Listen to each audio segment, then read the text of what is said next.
Okay, let's get this show on the road.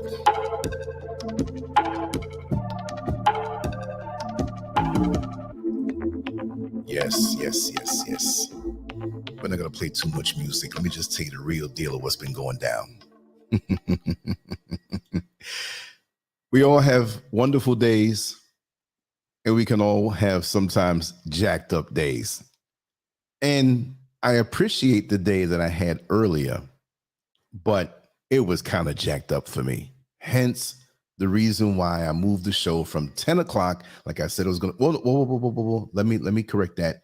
10 o'clock for me in Accra is actually 6 o'clock on the East Coast of the United States.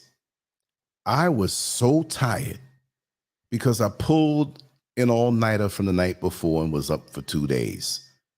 And I had some things that I had to be present for in my project. And I was up all night the night before. And the way I am, if I'm up till 3:30 or 4 o'clock, and I know I have to leave by 6:45, why am I going to tease myself by putting my face in the pillow for an hour and a half?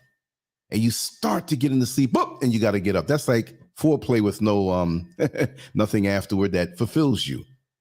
So I said, you know what? I'm going to just stay up all night, well, just for the next couple hours, go on up to where I have to take care of my business and tough it out. But when you think that way, and you've been up all night and that hot African sun hits you, it's like, why did I do this? I've tried this time and time before.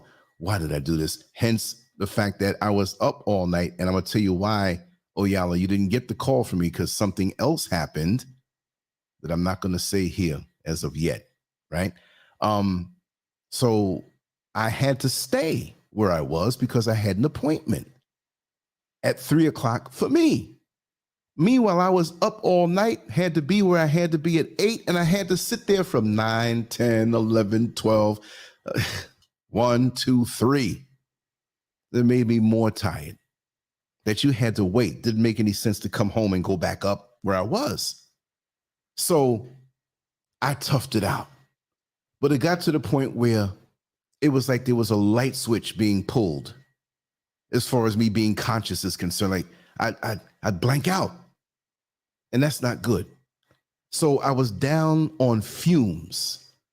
Just like when you drive the vehicle and you got so many miles to go, you got 50 miles to go and it's a little below E, you're like, I hope between E and having no gas at all does not run out before I get to where I have to go. So luckily I got a ride in. Oh, luckily I got a ride right to my door. And I came in. I was too tired actually to eat and I was hungry. Imagine being so tired that you don't even want to put something in your mouth. I forced it and crashed. Then the phone starts ringing. So aside from that, I had someone call me that I haven't spoken to in a long while. And because I have the app that keeps my 407 Central Florida number alive, even though I don't have American service as far as T-Mobile and AT&T and, all of this other stuff, it is held on to my number and it goes to the app. So the phone starts ringing. And what happens oftentimes is that people that I haven't spoken to in a while, that didn't know I moved to the motherland, they don't keep up with what I do, which is okay. Hey, man, what's going on? When are we going to get together and hang out and do lunch? I got to explain to them, like, listen, I'm not in America anymore. You know what I mean? So that's let me just say to Grace Headley, yes, you're on Facebook and you're seeing the show, but YouTube is where most people are. So you have to come if you want to interact with the other people that are here, that you're going to have to come to YouTube, Lancescurv. Okay. So when I spoke with him, he's a very interesting individual. I said, listen, man, I gotta sleep. I gotta sleep. He kept talking. I said, man, you'd be perfect for later on. Because we used to walk around in Orlando and do videotapes and stuff. He's the brother named Kirk, who is not afraid to be outspoken. As a matter of fact, we met with me driving the bus, and New Yorkers can sniff New Yorkers. He was standing there. He was talking on the phone. I heard the accent. And after he finished off the phone, I said, you're from New York, right? Yeah, I'm from New York. So we started having these deep conversations while he was on the bus. But I wanted to have him on tonight, but we had this technical difficulty where I had him on the phone, and all of a sudden my internet blinked. So I went to my other internet and it's working. I'm like, why is that all of a sudden? I don't want to be a conspiracy theorist, but it always seems like when I have something good. Now, when I came in, I was like, there's no way I'm going to do this show at 10 o'clock my time or 6 o'clock East Coast time. I don't want to push it into the next day, like 1 o'clock in the morning for here too, because that's another, I like to keep something going on at least once a day. And you know me, I want to do something 2 or 3 times a day. Today suffered because I had business to take care of, but I was hell-bent on doing our show. There's nothing in the news of note that I can see. There's one little piece of something, but once I knew I was going to have my friend Kirk come on, I was like, that's the show right there. Now I'm trying to call back to get him to pick up, and something's not working with the app. It's like, and I'm going to reconnect the phone, and I'm going to see now if everything is working. But if not, we're going to chit chat and have tell some stories and just do what we do without really having a particular thing as a focal point, because I see when I look at what's trending is nothing but sports. That's what they're talking about. Now, let's ring them and let's see. You're right here with me. See, you hear the ringing. Let's see if he picks up. Let's see if he picks up. Strong signal. He should pick up. 407-888. You're on. Yes. You're live on the air, brother. Okay, hold on. You're live on the air. You're going to have to cut that sound in the back down. You're inside or you're outside? No, I'm inside. I'm in my apartment. Okay, cool. You got a whole chat room here. We're live. We had some kind of technical difficulty that knocked us off. So I have you back on. Just make sure that you're not on the speakerphone, that you just keep it off, because when you're on the speakerphone, it sucks in all the sound from everywhere else. Every little sound we can hear. No, I'm not on speaker. Okay, well, you're live. You broadcast all over the place. We got 31 people in here, but we have more than that as usual. We'll never know the full numbers, so we're live. So my internet, one of my internets went down. Long story short. So I was telling everybody, how we met from driving on the bus. We started doing videos, and how, like, when it comes to being uninhibited to speak about the issues, Kirk is like off the chain. He don't hold back, and he gonna tell it like it is. So everybody's here. Let me just go down the chat room and just say hi to everybody. We have Yvonne, we have Synovia, Sister Synovia, Midnight Green, Oyala, Grace Headley, Kwame Ra. Let me see, R. Bailey. And did I see Indigo King? Did he pop in and pop out? No, he wasn't here. Grace Headley, right? R. Bailey. Boom, we're here, man. Tell me, or you want to ask me something about Africa or Ghana? As much as I know, you can ask me. Yeah. We can catch up there. There are certain parameters like that I won't go because you know, people watch me everywhere. We know that. I'm not trying to make it seem like I'm important. You know, there are things that happen with me that I know, like, why are you watching me? Like, I'm not that important. You know what I mean? So when you have a platform that's outspoken like this, where we go places, certain factions will be envious. Certain factions will try to sick people on you and make it seem like you're some kind of radical, which I am. But I'm no threat to anybody unless you come at me. Okay. So that being said, and to the audience that are family here, there's a lot going on. Okay. There is a lot going on that is kind of scary right now. I can't say it unless I speak with you one-on-one. But I'm not saying I'm scared, but it's like, damn, like, really? I'm not Malcolm X. You know what I mean? So, you know, we'll leave that at that, you know, and this is one of the reasons why I didn't get to call you last night, Oyala. Scrapper Dapper TV, welcome. Jeff, Massachusetts. I can't read the others. Oh, Queens, New York to Massachusetts, right? Carol Williams, thank you for being here. Indigo King, yes. It's been a while since we talked, and it came to you as quite a shock earlier when you called me. And you know, the funny thing is, I called your name and I said, I got to reach out to you. And it's funny that you called. I said it, I think I was speaking to Empress Elegy either in a private call or I was saying it publicly, that I got to reach out because I was speaking to Brother Spence. You know, Brother Spence that drives the Lynx bus. He's real tall, real big, and he got a little belly, but he's losing weight right now. He's funny. Anytime you get in his bus, he's always joking.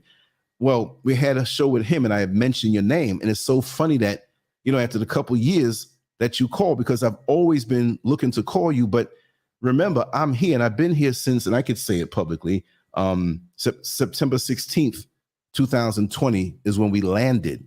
But when you're settling in somewhere and you don't have the connections and different things, then, you know, I'm here, but I haven't been anywhere like to really. I've been places. I went to the jazz club the other night. I go all over the place, but settling in and all your stuff is settled. And you're like, okay, let's go here. Let's go there.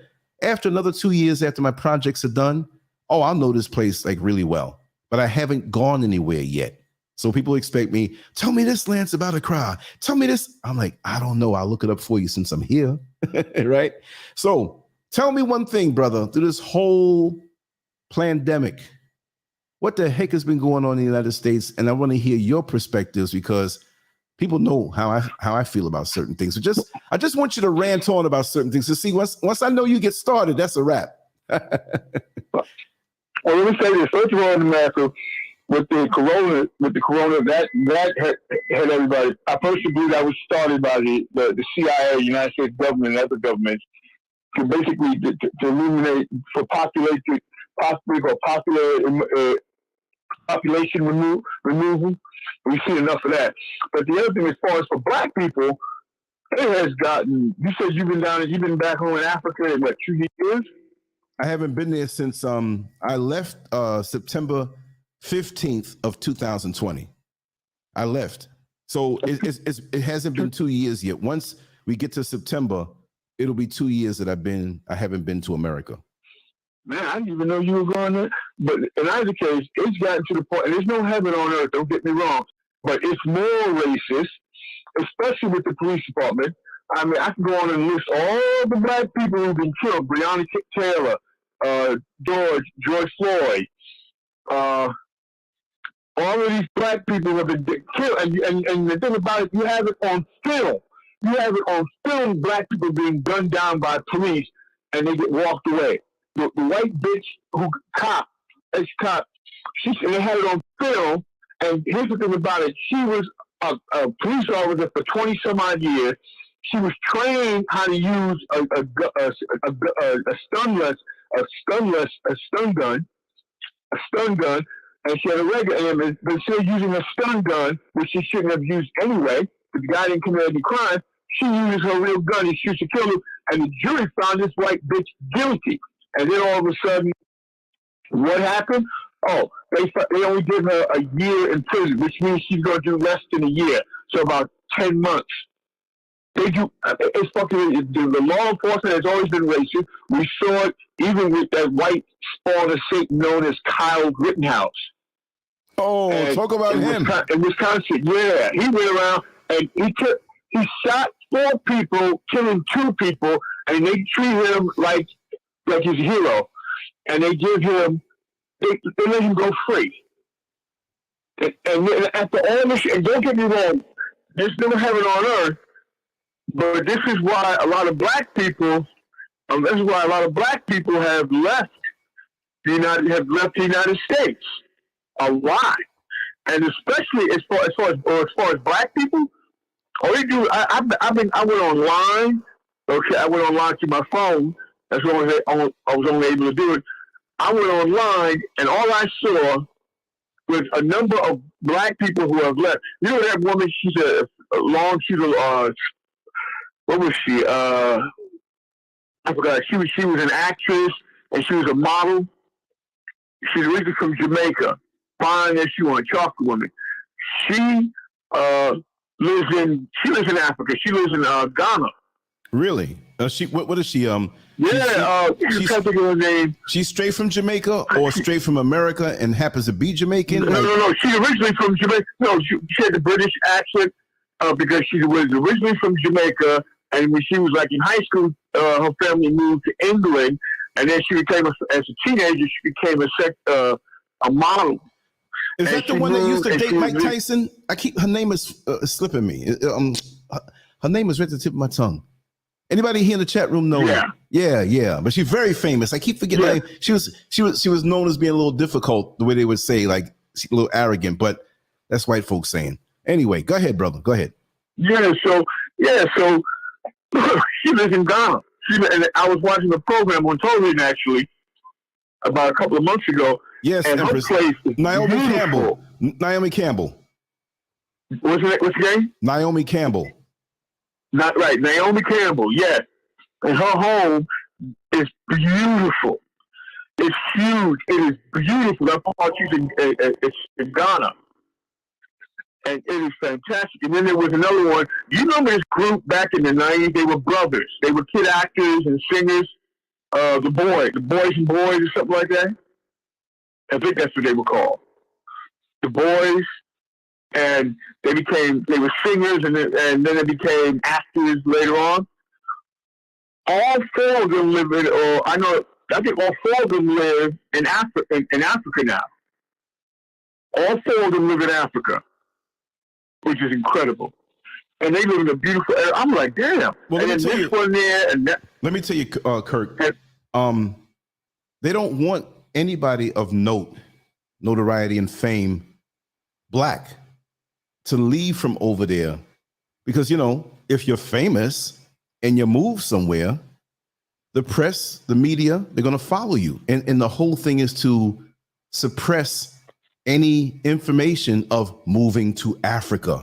Because look, really and truly, and I'm not mad at anybody here who has that thing on them, because we were raised, we were made to feel that Africa was subpar, even though they never said it directly to us in school. The pictures and the photos and the things you see on TV, and the hungry kids with the ribs poking out, and they'll pick the worst of the African countries who may be at war or may have some internal conflict, and amplify that and put the images out that that's not a place you want to go to. They made it seem subpar. So again, with Memorandum 46, that to keep us apart. So now when you have a celebrity that's in their world, which, in their world, they will build you up, and you turn around and you come to Africa and build a nice house, and they see how the country is, and you say, wait a second.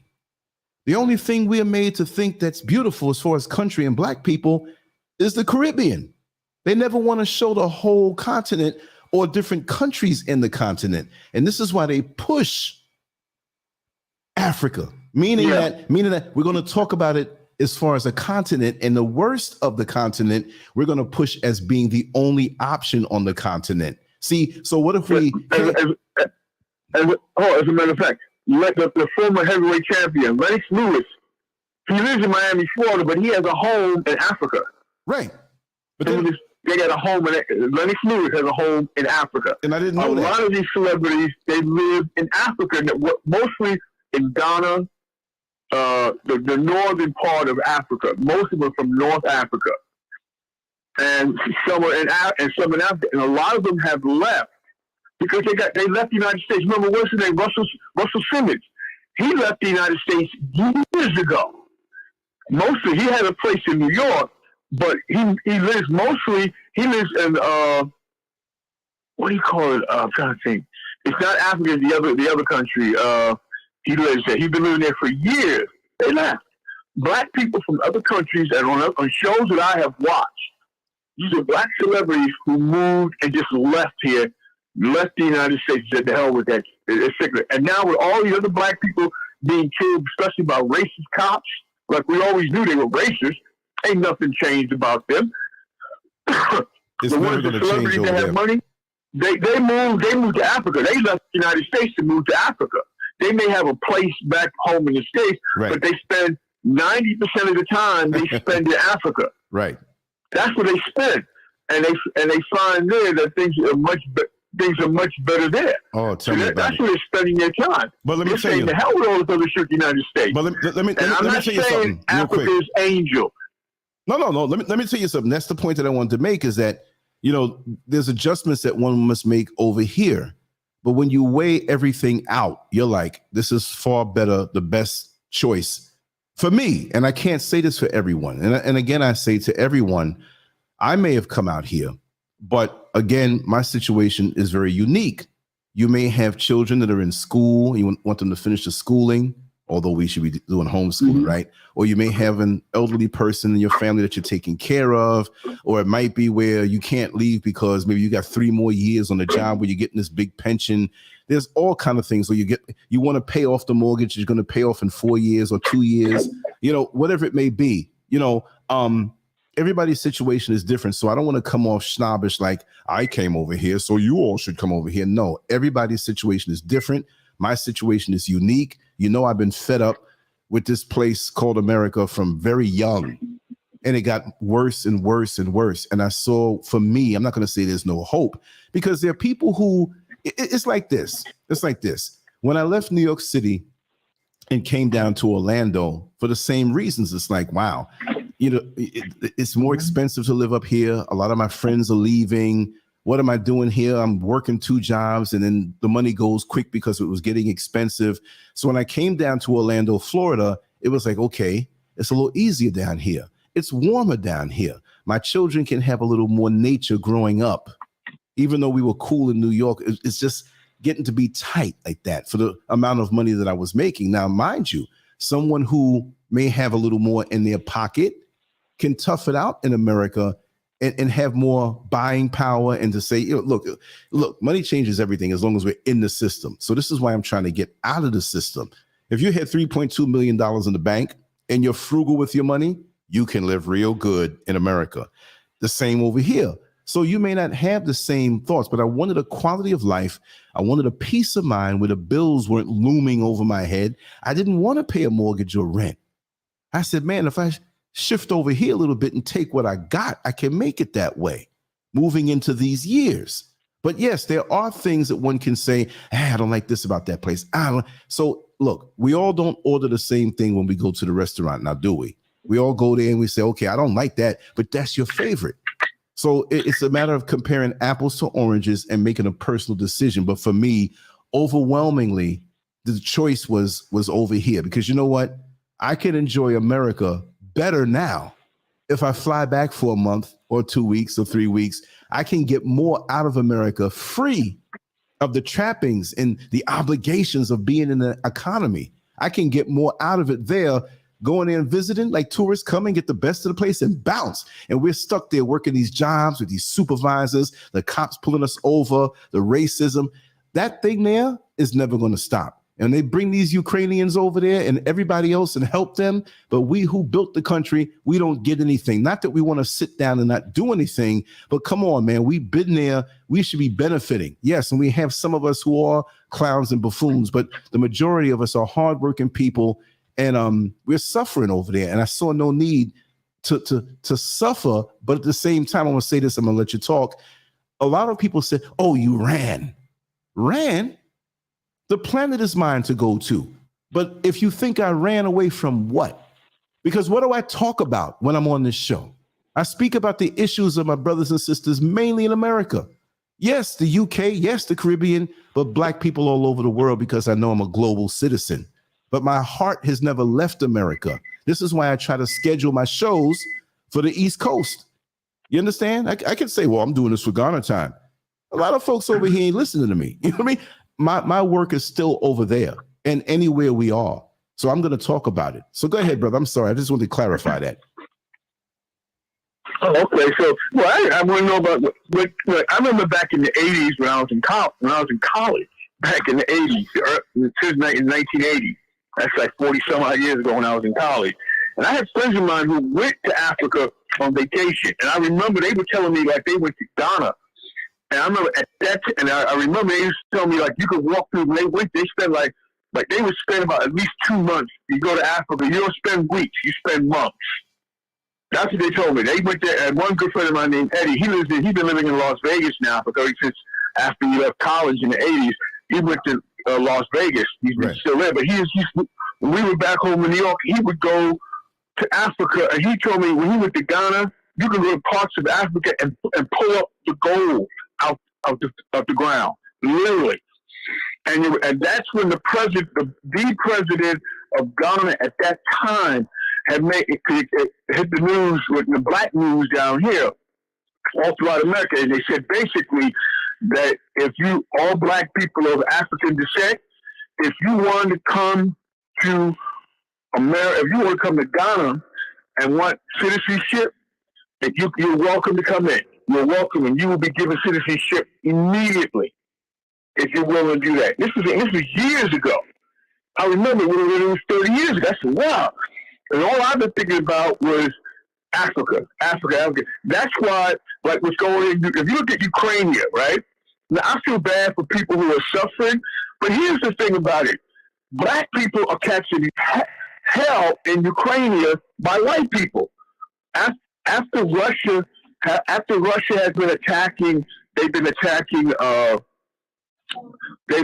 Ukraine. They've been attacking the Ukrainians.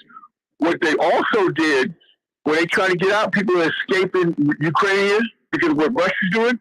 They're telling the black people, mostly the blacks from Africa and other places, they're telling the black people, oh, we're not gonna let you refugees to freedom. We're not gonna do that. Only white people. This is what they're doing. Black people are catching hell by Ukraine, and they've been getting this. And it's mostly black people from Africa, different parts of Africa, and even I guess brown skinned people from Arabian countries and so on. They're catching hell. But I was telling a friend of mine when I first hit the news, I said, why is it that black people are going to Europe and not Africa? Now, I'm not saying there isn't heaven on earth with Africa. I'm not saying that. But what I am saying is, why the fuck are you going to Europe? Because no matter where we are, we're going to catch hell. And I don't care, all of it are the African diasporas, all of us black people, all black people, whether you're from Africa, the United States, Puerto Rico, Central South America, the Dominican Republic, if you're Cuban, whatever, if you're black skin, you're going to catch hell. And especially if you're in a predominantly white country, you're going to catch hell. We're going to catch hell. So I never understood why our people, black people, are running to Europe. Now, I heard the reason why a lot of black people from Africa went there was because they said, well, their education was better. They were able to get better education there. But what they don't realize is, and even the Honorable Minister Louis Farrakhan talked about this, Malcolm X talked about this many years ago. And he said, all of the world, even Jackie Robinson many years ago, 50 or 60 years ago, he once said on television, he said, why is it that black people, most of the resources in the world are in Africa? All the resources in the world are from Africa. All the world's natural resources are from Africa. And this is why China is over there and white people have always held on to it.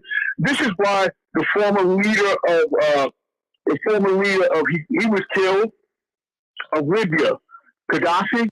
Gaddafi, he was trying to do something with the he was trying to do with, for Africa. Because Gaddafi was self-assured. They had the largest, they had one of the largest Gulf. They had the West, they had gold, everything. Okay, they had oil. They have so much oil, more oil than most countries. They had more oil than most countries in the world. And Gaddafi, God bless his soul, he was trying to unite all of Africa and say, look, the hell with the rest of the world. Everything depends upon us Africans. And he was trying to unite and create our own universal, a type of money service over there, everything. Right. This is what he was trying to do. This is what Gaddafi was trying to do. And this is why white people say, oh, he got to go. They say he had to go. So this is why they killed him.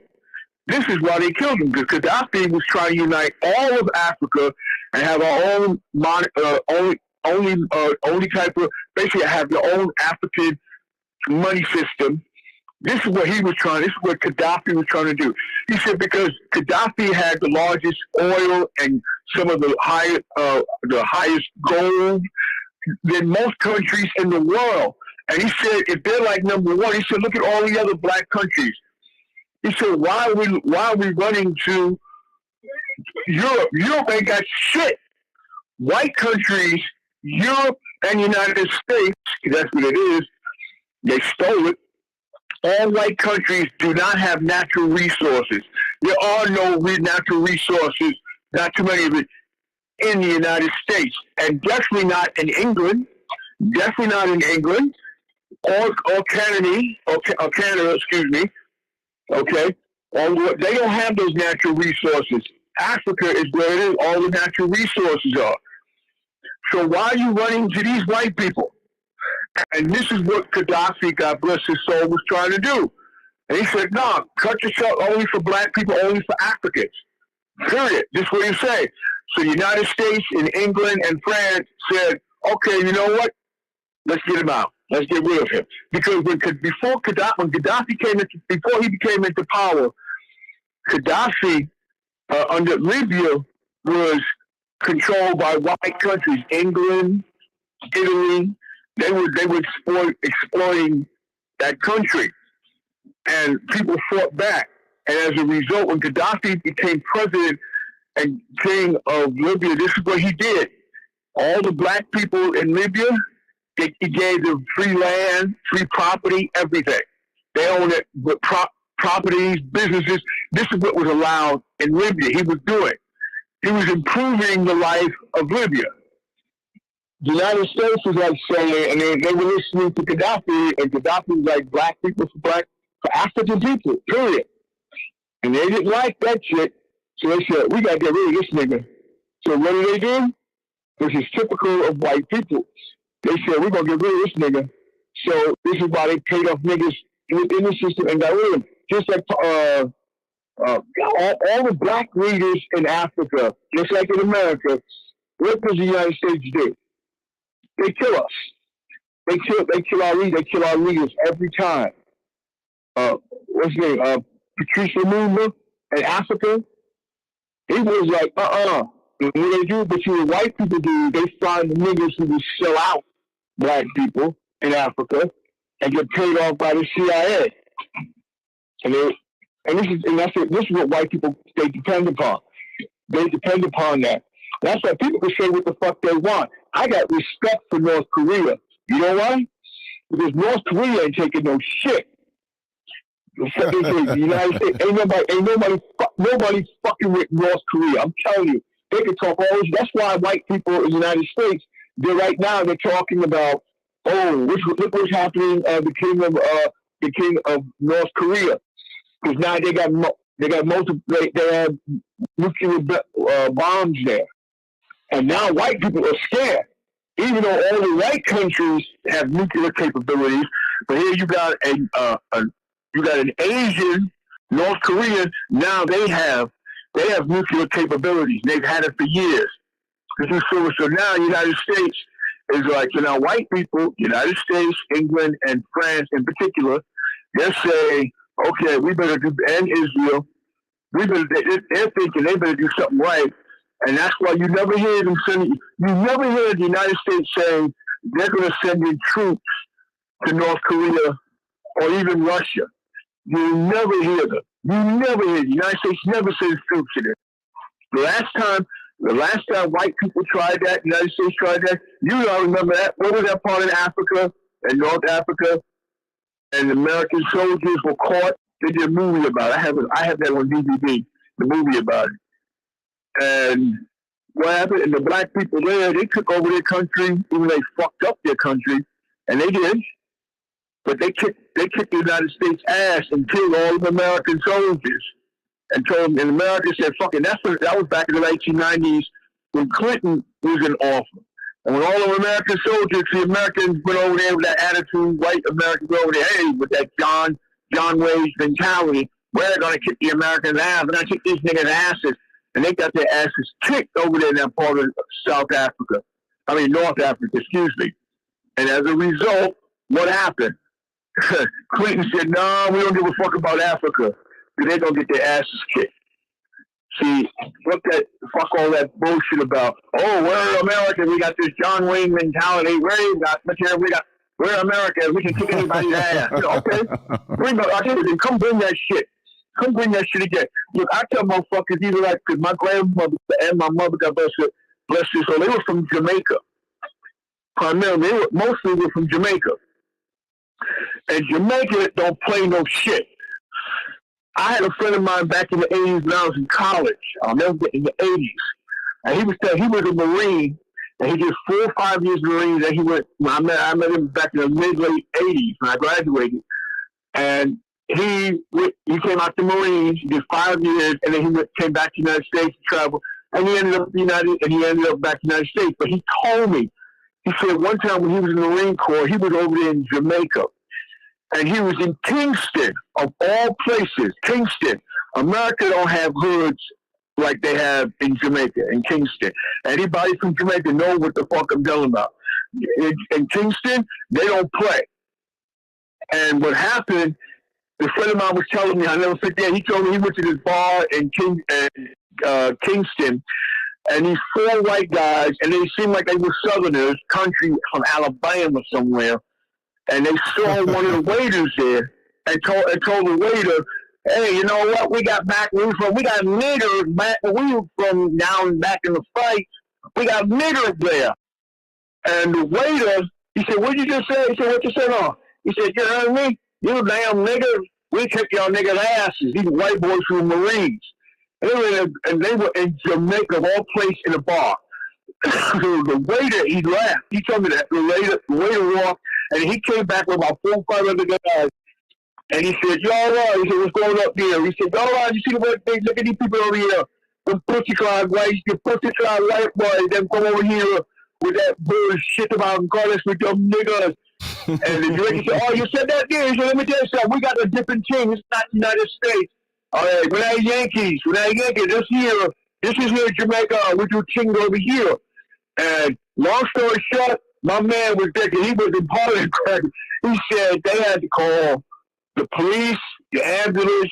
They took those 4 white crackers, took them to the fucking hospital in Jamaica. They got their asses stopped. Good. All that macho John Wayne bullshit, they got their asses whooped. Because in Jamaica, they don't play that shit. I'm telling you. Now, I'm not saying it's right. I mean, to each his own, that's between you and God, fine. But and I'm going to say right now, faggots and homosexuals, we call them Batiboy, Batiman. No Bati boys in Jamaica. I'm telling you. Even to this day, if you, like here now, you see guys, dudes, and it's probably black dudes, walk around dressing up like women and fags and whatnot. You can't do that in Jamaica. Brother, you cannot do that in Jamaica. Let me interject. You can't do it, but it's down there too. And let me just say an example. Jamaica to me, and I wasn't born there. You know, Mr. Scurv is from there. My father's from there. but Jamaica is a lot different now. It's Well, I'm not going to say for everybody. Don't tell me Kingston. Don't tell me Kingston is like that. No. Let me tell you something about how things happen. It's like this. You have a tree in your yard. You grew up in this house. You took the house over when your parents probably passed away or want to move away. You know this house very well. You know every tree in the yard very well.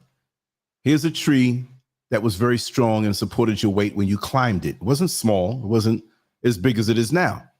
It's been known as a strong tree. So one day, you know, a couple of years ago, one day you climb it. You're a grown person. You don't go as high. You know, we get a little older. We're like, I'm not going to go all the way that high like when I was a kid. But now you see the tree one day, you go to the store and you come back and you're like, wait a second. This tree fell. How could it fall? And upon further investigation, you see where the break happened and you realize the tree was rotten. But when did it get rotten? There's no visible signs for when it started to rot. So it must have been rotten for a long time before it gave in to its own weight on a windy day. That's what Jamaica is. Some people would disagree, but I'm going to say this. It may not look like that from the surface, but all of the Caribbean is being compromised right now, and many don't see what it has become. Now, you're correct in your assessment because that's the way it always was. But Jamaica especially has become a rotten place. I'm going to speak specifically on that, the homosexual thing in Jamaica. They have a YouTuber. Many of you follow him or listen to him, and I listen to him. And listen, hear me out. He's a gay YouTuber. He's a black man, but he doesn't mostly speak on gay issues. He lives in Atlanta, Walter Lee Hampton III. He speaks on how society has gone down. He especially focuses on Atlanta. He lives in Atlanta. He moved there from somewhere else when he was young. He's about 50 years old now, 52, I don't know, 50 years old, bodybuilder, but he tells it like it is that way. So I understand after a while being in social media that you have people who may be gay that just all they talk about.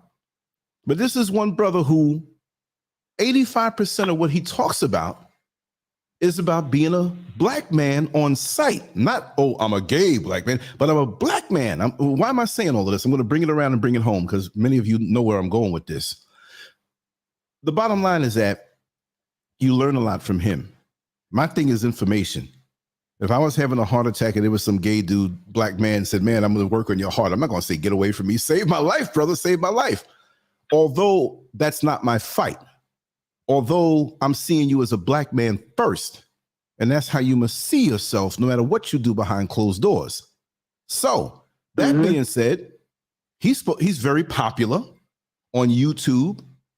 I don't follow him on Facebook. I occasionally go over there and look at him on YouTube. And the funny thing about it is he is vehemently against the wayward, out of control gay lifestyle that a lot of these gay guys live. He's like, man, these guys, the way they party, they're not responsible. A lot of these guys are bums. They come in from other parts of the country and think it's going to be a free ride that they can. No, you got to listen. It's very interesting. So he's very popular. He doesn't push. Sometimes he'll do a whole show. You won't even know he's gay.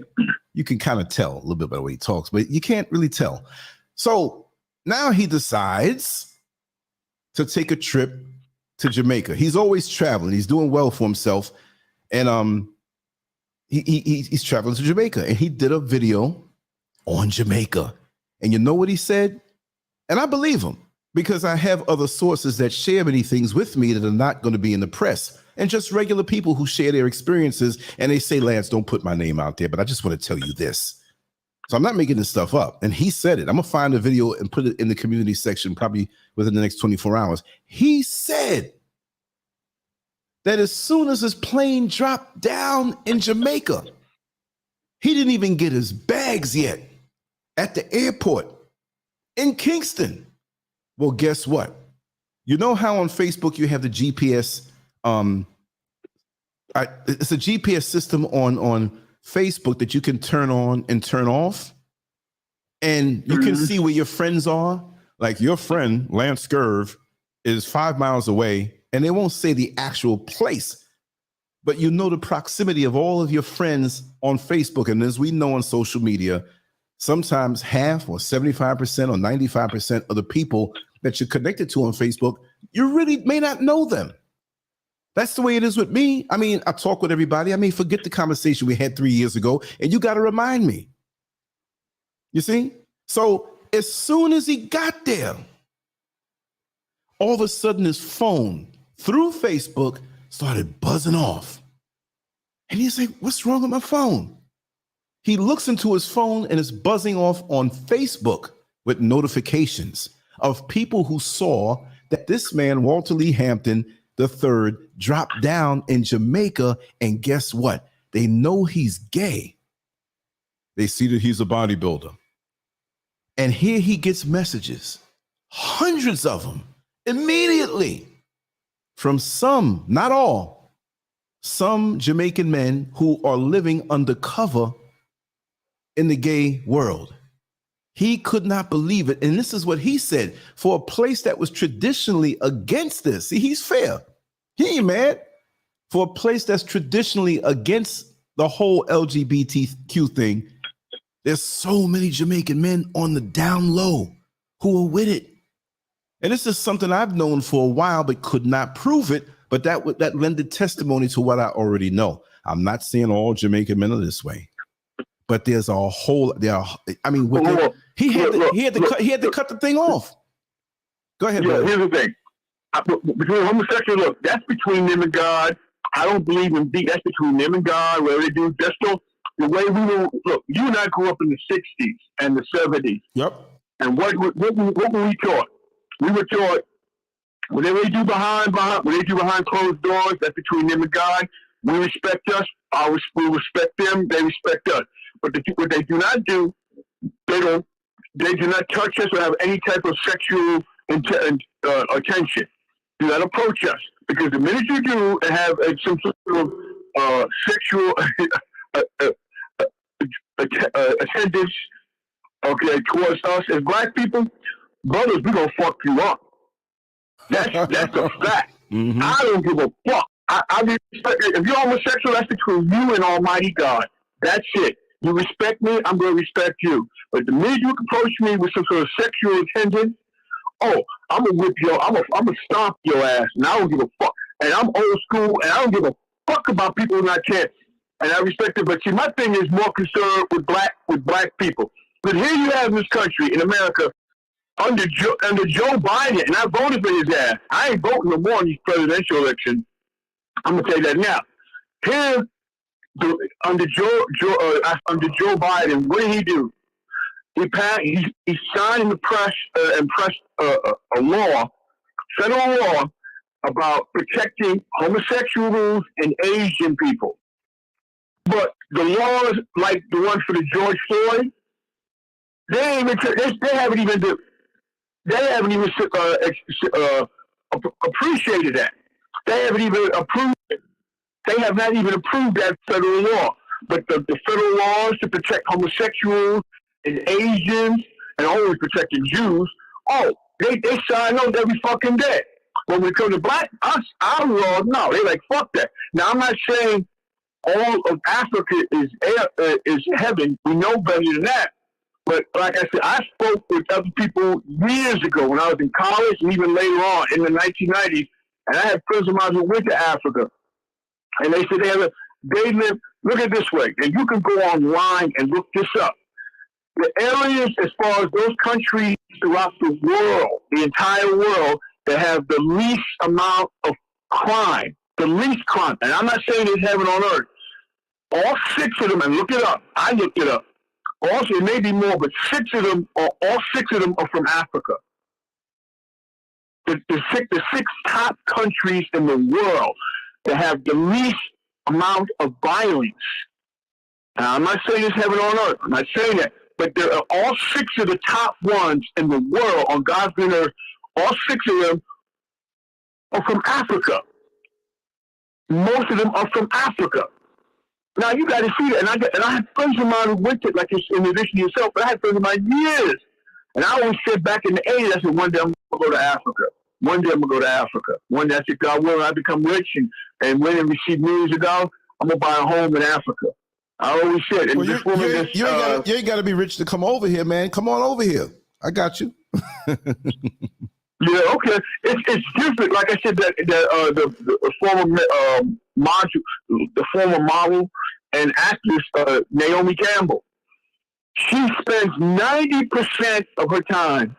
She lives in Africa. It's Kenya. In Ghana. No, she lives in 90% Kenya. She lives in Ghana. It's Kenya. It's Kenya she lives. I found out. A person in the chat room corrected me. She lives in Kenya, but it's just, I mean, she lives in Africa. Yeah. Oh, right, yeah. Kenya. Yeah.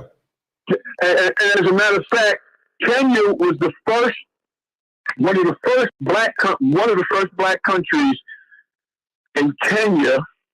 And I learned about him back in high school in the 70s by Gobble's brother Jomo Kenyatta. When the British controlled Kenya, like whites controlled South Africa. And under Jomo Kenyatta had the Mau Maus. And that's why white people, especially in England, they're afraid of the Mau Maus. And the Mau Maus under Jomo Kenyatta, they fought it and won their independence in 1962.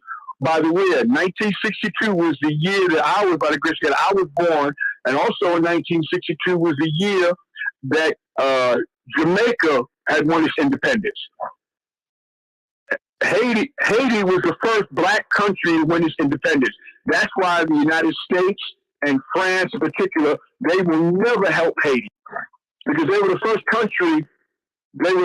country to kick France's ass. Napoleon, that's why Napoleon lost. He got his ass whooped by the Haitians. The Haitians, they kicked the French ass in Haiti. And that's why to this day, after Haiti won its independence, the United States and England helped France, made Haitians pay, once they got there and started getting their independence, made Haiti pay the white slavers in Haiti, the white French people, made the black people in Haiti pay reparations to these white Jews. I can't believe this shit. Mm-hmm. And this is the reason why Haiti has been so poor, because of the United States. This is what they did. Fuck that. I'm saying, brother, as I said to him earlier from Libya, Gaddafi, God bless his soul, he was telling black people the same thing, brother, from Jomo Kenyatta. All them black leaders were talking about, fuck that, get these white people out of our country. This is our land. This is our country. Get the fuck out. Let's get the fuck out. Every black person, there's a brother about 10 years ago or so, he did a movie, it's called, and you see in Vegas, here in Orlando, and the movie is called Hidden Colors. Every black person should get that DVD. It's called Hidden Colors. You go online, you can look it up or find it, or I paid $10 for it and it was worth it. Every black person should get that CD called Hidden Colors. All black people should get Hidden Colors. And you read that. Just watch it. Just watch it. For black people who don't want to read books, go get the DVD entitled Hidden Colors, and you will learn the truth. And then, as black people, you will learn the truth about white people. For example, they were never called Africans. The black people and Africans, they were called, I know their names. Alkebulan. Alkebulan.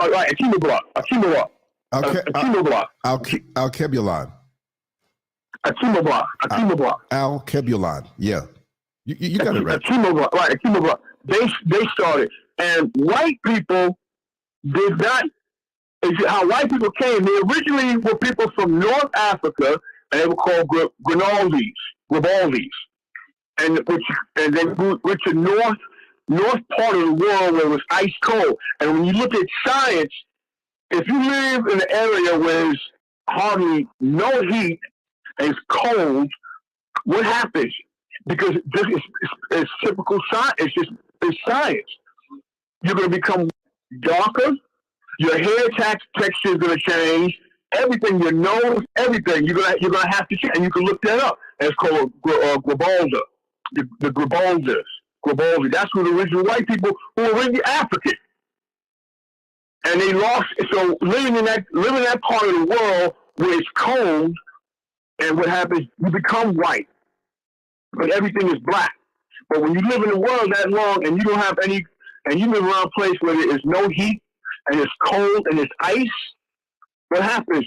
Everything that you had, you lose everything physical, you lose that. This is what it is. So you look at Grimaldi's, the ones you just talked about, Akibalas.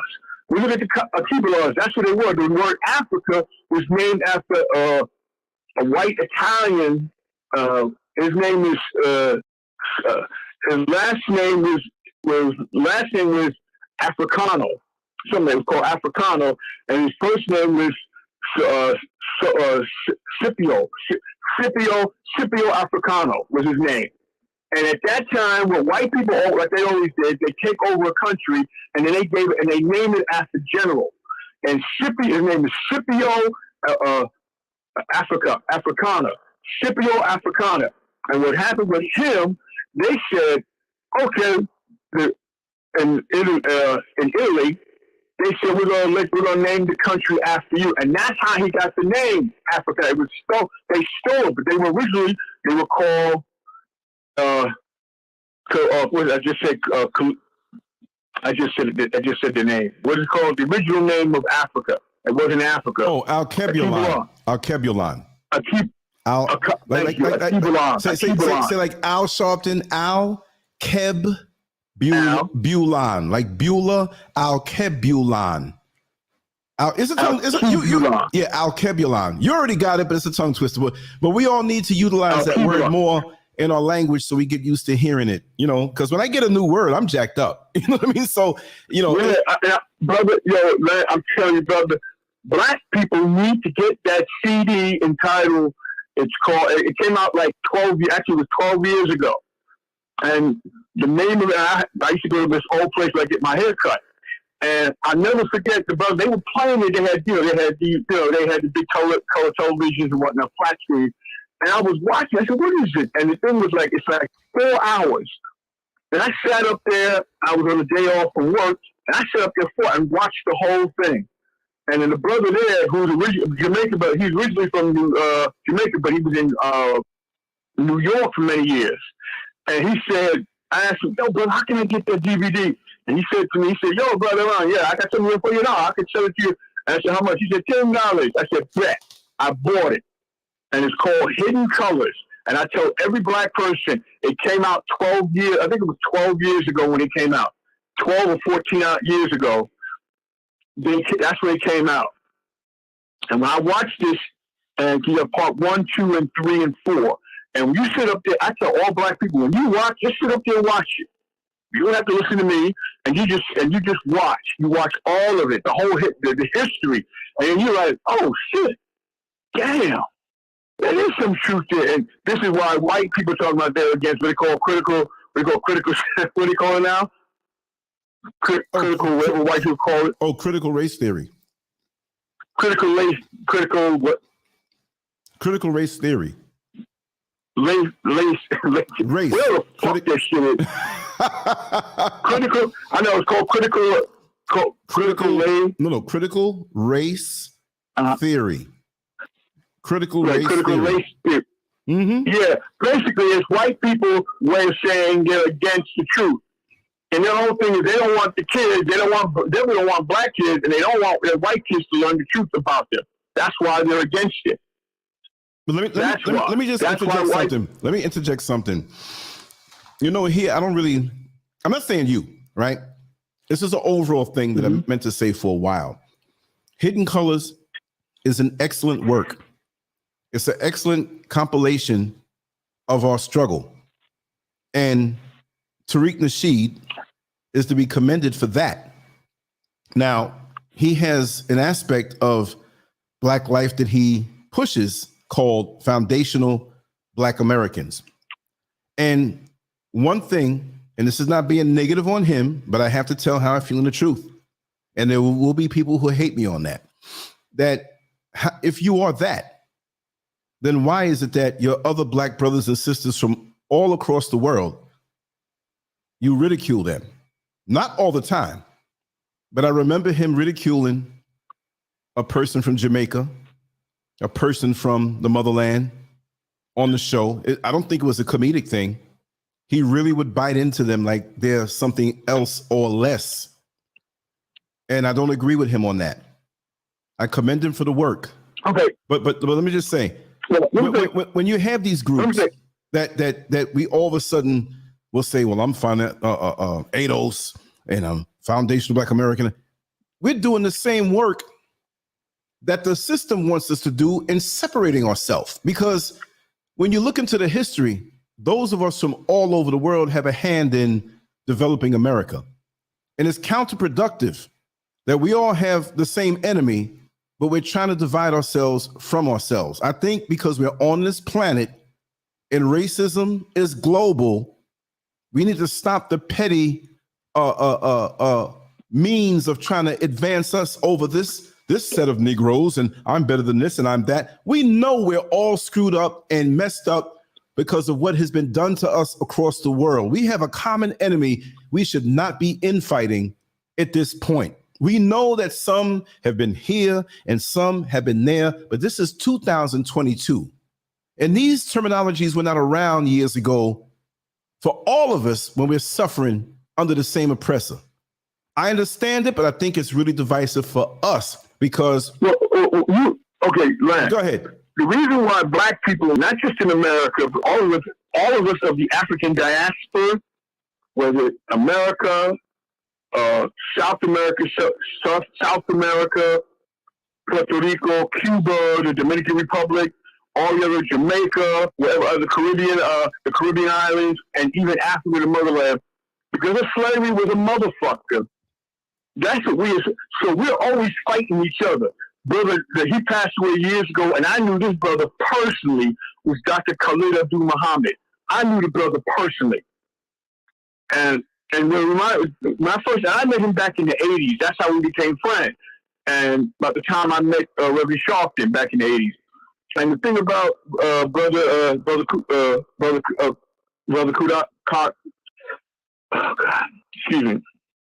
Kuda, okay, that brother, let me tell you something.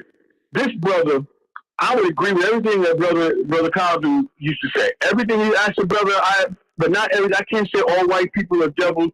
And he used to always say to me, I'll never forget, he said, brother, you're going to learn, you're young. And I thought he was like our age. This brother was 12 years older than me. I'm 60 years old. I'm 60 years old. And Brother Kadura, Brother, thank you, Brother Brother Khalid Abdul Muhammad, Brother Khalid, God bless his soul. And I learned a lot. And this brother smoked, like, he spoke like 4 different types of languages. He spoke French. I mean, this brother was brilliant. But he talked about, and I used to bring up, well, how come we always fighting each other? And he said, and he would always tell me, well, brother, he said, because we still fighting each other. He said, slavery is a mother. And he never used profanity around me. He just said, brother, it's a mother. He said, we have always fought against each other, and this is why it still goes on. I mean, and I love our women. Don't get me wrong, I love our women. But when you see black women walking around with blonde hairdos, not in America, but you come back and you've been out in the United States for the last 2 years, you've been in Africa, come down here, you're going to see so many black women. I ain't just talking about young ones, black women as old as us. I'm only 60 years old, and I see black women walking around with blonde hairdo. Okay, what the fuck is that shit about? And Dr. Khalid was not, but see, now we got a brother, if you go online, check him up, Brother Umar Johnson. That brother, he's like Khalid Abdul Muhammad but he's not going to be about violence. I'm not saying he's not, but he comes off with the truth. The brother's got 2 PhDs. He ain't some idiot. He got 2 PhDs and whatnot. He was from Philadelphia. That's where originally he's from. He's still there. And that brother got licenses, and this brother is so deep. He is so damn deep and smart, and he brings up facts like all the other ones, like Dr. Khalid Abdul Muhammad. That's how Brother Umar Johnson is. So when you look up Brother Umar, look up, when you get a chance, look up Umar Johnson, doctor, because he has a physics, Dr. Umar Johnson. And look up that brother. Let me just interject. I know of him from many, many years ago, and I know it had to be a little bit before 2010 because I reached out to him. I think it was 2009, mostly before the rest of the world really knew. I texted him and he answered me back, but he's always back then was a very busy person.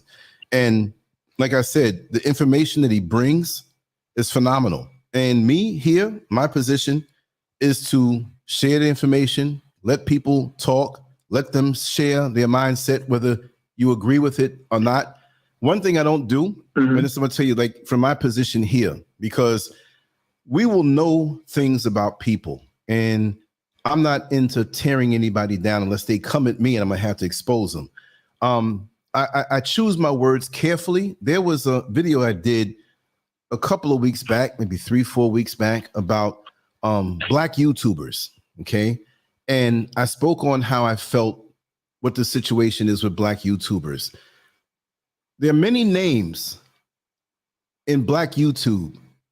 You mentioned them, you know, Tariq Nasheed, Umar Johnson, so on. There are females that are out there that appear to be at the forefront of this Black movement.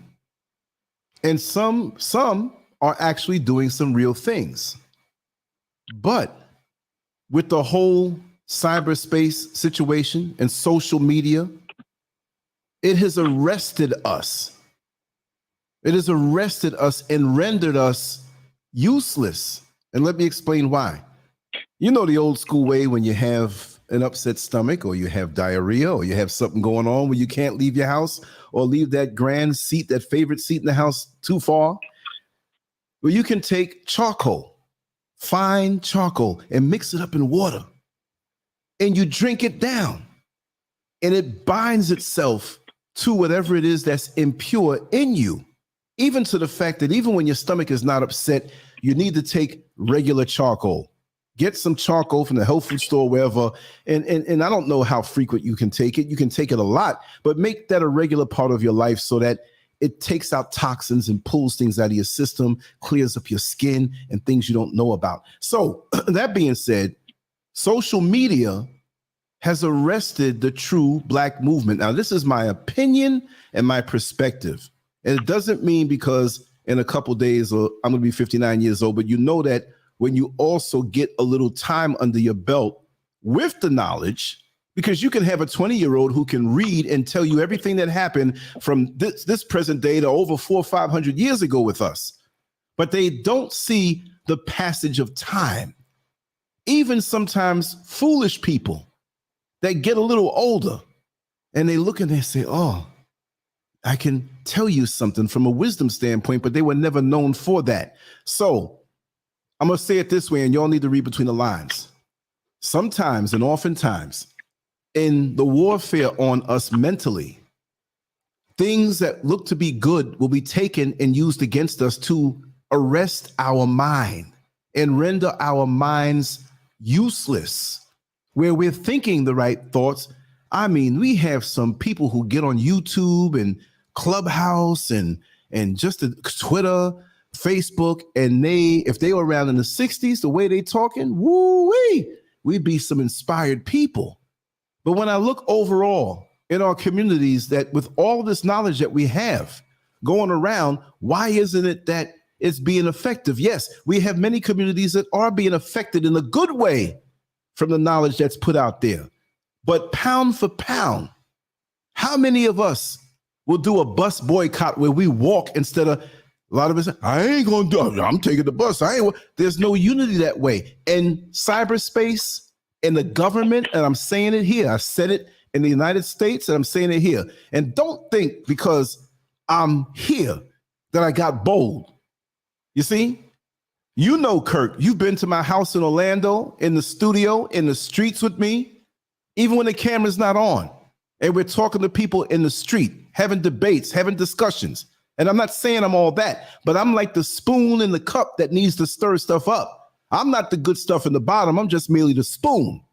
And I'm telling you now that the U.S. government has used social media and props up certain individuals that may do a good work, but at the end of the day, they're agents of the government to keep us fussing at each other. Because when you have a group and you say, well, okay, have your group, cater to them. That's where you are in the struggle. You're taking care of things over there. See, everybody in the kitchen can't do the same thing. You have the person who's the top chef, and he gives all the orders as to how things are done to the regular cooks. And then you have that guy who don't know nothing about cooking, who goes around and mops the floor and sweeps the floor. But guess what? If you don't have that person who doesn't have the skill of the chef might slip and bust his head, and you won't have no dinner that night the way for the restaurant that they need to have it. They use us and our belief, not knowing, but our belief in the good talk. But what really are many of these people doing overall, especially when they have the pull and the influence over the minds of Black people, and they have their crew, and this person has their crew from this ADOS and FBA and this and that, and then now they start bickering and fighting against each other. So now we're going against each other in the name of that iconic person on YouTube that we follow. That is the ultimate mind FUCK. Because it keeps us divided. You see, when Malcolm X came back, he said we need to have a Black united front. Because also too, I'm gonna say this one last thing. Understand, not because I'm better than anybody else, but because I spend so much time doing this and been doing this for a while. There are people of note who are not known by anybody at all that come and share things with me and have proven certain things to me. This is why when a very, I'm not going to say famous, but she was mentioned in the chat room a little while ago, and I had my doubts about this particular Black man who had the machine guns and walked around, and he had his group. But I found out that he had did security detail for Donald Trump, and he claimed to be a rapper that got awards, and there's no record of that. See, the government will allow people to be propped up that say good things, but they're a distraction because, like charcoal, it arrests the elements of revolution so it doesn't move forward. So the very next day, let me just say, the very next day, there was somebody in the chat room, a little simp of a man, ran back because he's a moderator on her show. And she cussed me out the next day on her show, defending the guy who ended up basically being found out as a fraud. And I didn't say nothing bad about him. I said, listen, because I'm all about what's real. I have nothing to gain. I do not come out here to gain from anybody. I do not come out here and say, I have this course or buy this from me. Yeah, I make a couple little t-shirts and put them up. They don't really sell. I might make $10 a month for them bad boys. Anybody doubt me? I'll approve it. But my thing is the consistent work in the platform and keeping people talking like, you know, brother, Black News, Like It Is, the McCreary Report, Tony Brown's Journal, right? All of those, Gil Noble, all of those programs where we had Black thought and conversation and discussion, that era. See, they're giving us the artificial version of that in the present day under the iconic names of these people who we follow. But those people never fuss if they had a difference of opinion because everybody's walk is different. As long as we're ascending toward unity in a united front. Go ahead, brother. Well, here's the thing, and you're right. But here's something else. For Black, I remember, again, I go back when I was in college back in 1980, when I first was in college. That's over 40-some-odd years ago. And I remember a lot of African students. And we'd have these conversations. And they would say, my brother, can I ask you a question? I said, yeah, what's about? He said, why is it? He said, you have Malcolm X, you have Martin Luther King, okay, and you have your Black Panther, and in Africa, we have Patrice Lumumba and Jomo Kenyatta, and he's writing it down to me. And I said, yeah, so what's your point? And he said to me, with all these great leaders, these great Black leaders for Black people, why are Black people still in hell? And I couldn't respond. I was like, oh shit. And then he was right, because throughout the history, let's just look at it with America. we had, even before that, when we had the Honorable Elijah Muhammad. Before the Honorable Elijah Muhammad, we had Brother Marcus McGarvey. We had Marcus McGarvey. We had Marcus. We had Dr. King. Before that, we had the Honorable Elijah Muhammad, all praise be upon him. We had Malcolm X. We had Dr. King. We had the Black Panther Party. We had a lot of black groups back then, especially through those of us, we grew up in the 60s, and we remember this. White people quickly, slowly but surely got rid of us. They always find what you see, they knew. But, and we were going through so much, especially that fucking racist, homosexual J. Edgar Hoover. His whole thing was to destroy black unity. We knew this shit. We all said, all United States government said, we get rid of black leaders. But black people back then still fought. And no matter what, we're still fighting for us to have a better tomorrow. And see, this is what, like yourself, growing up in the 60s and the 70s, I tell people, young people, I say, look, I don't have to write a book about it. I lived through it in the 60s. I grew up in the 60s and the 70s. My family, my kids, my brother, we were kids, we had older uncles and whatnot, and older cousins who were members of the Black Panther Party. And I remember us being taken, we go to free lunch through the Black Panther Party. They started that. We were living in Brooklyn at that time. And I'm putting our hands, this is what these black leaders were doing. So black people should be doing that. And then if you look at, and then here in Africa, fuck America. If you look at Africa, Africa has the majority of the world. Not just America and Africa. The entire, most of the world's natural resources come from Africa. Late brother from Gaddafi. God bless his soul. Gaddafi, his whole thing was to unite all of Africa and say, fuck America. He said, again, Libya had most of the oil, the gold, and what have you.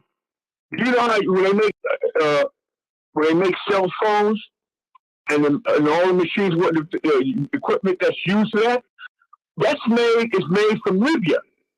And the That's Congo. where most of that comes from. And the Congo. The Congo, right, the Congo. The Congo and Libya, they got all that. I'm like, oh, and I read this shit out. I said, damn, we own that. In Africa, we was like, what the fuck is, and again, and this is Brother Gaddafi had said, if you just, all of Africa, he was trying to unite all of Africa. That's what he was doing. But see, the same problem with black people in America, just like especially in Africa, we're slaves to the white financial system, the white monetary, and they have nothing to back them up. Which is more? Malcolm X once said, which is more value? Which is more valuable? Having cash in your money or having land? Which is going to have more wealth? Land. Clearly, land is. You could do things with land when you own property, whatnot. You could own that property. And this is what white people have done, and with the help of the Chinese, and this is what they're doing when they're taking over. In Jamaica, the Chinese, and my mother lived in China for 4 years. Well, she lived 1 year in Japan, which I never understood. She did travel to Africa, but she went to Japan, and she spent 3 years living in Hong Kong. I mean, she lived in Hong Kong, and she lived in China. This is way back. And I was like, God bless my mother. And I was like, I ain't never, I'll go to, before I go anywhere, I'm going to Africa. Period. But you see, now, if you go there, we should call him in Jamaica, call him Mr. Chin, talking about Chinese people. They own the property there. Most of the property are owned by Chinese and wealthy white corporations own Jamaica. Period. They own the politicians. When my grandmother told me this many years ago, and my mother told me years ago when I was a kid, Jamaica used to have what's called bauxite. Bauxite, right. Bauxite. They had that. Yeah, bauxite. Bauxite, right. They had bauxite. My grandmother and mother used to tell me this when I was a kid. And they said, I said, what is that? I said, that's very private. That's a private value. That's what they need in the world. And that's when I found out, as I got older, I started reading up about it. And when I found out with the bauxite, this is what they use to make metal program and everything. And Jamaica at one time had the largest bauxite in the world. They had one of the largest bauxite in the world. They had other parts of the world in Africa, but most of that bauxite was in Jamaica. But what happened? The leadership of Jamaica, not the Manu, my family, my grandmother's family, they were part of the Manu family. Michael Manning and his brother. That's what they were trying to do. But what happened? They put them together in all that war and shit in the 60s and the 70s. I had a lot of cousins. They left in the 60s and the 70s. A lot of black people, and my grandmother and mother's side of the family from Jamaica, they left and went to England and they went to Canada. Because that way, once they lived there, it was easier for them to get citizenship in America. That's why. But most of the time, most of them, yes, anybody from Jamaica, they always want to go back to Jamaica. Jamaicans, just like with Haitians, they always want to go back to their country. Always want to go back to their country. My grandmother said the only reason why because if she were alive today, she'd be like 105, 106 years old now. And I used to ask, and they lived in other countries all over the world, practically. And my mother and my grandmother, and I used to ask them, why don't they go back? How come they don't go back to Jamaica? And they said to me, no, they'll visit, but they said at that time in the 70s, they had gotten really bad in Jamaica. The 70s and the 80s and the drug, because we fall for white people's bullshit. They find, and I always with the majority of black people, whether you're from the Caribbean, whether you're from Africa, whether you're from America, you are black people. White people, they depend on us fighting and killing one another. They look forward to that. We fight and we kill each other. White people love that shit. We fall right into place. Like I said, everything you see around you is the product of a thought. Even if that thought wasn't manifested the first time it was thought about. I'm looking at this product here.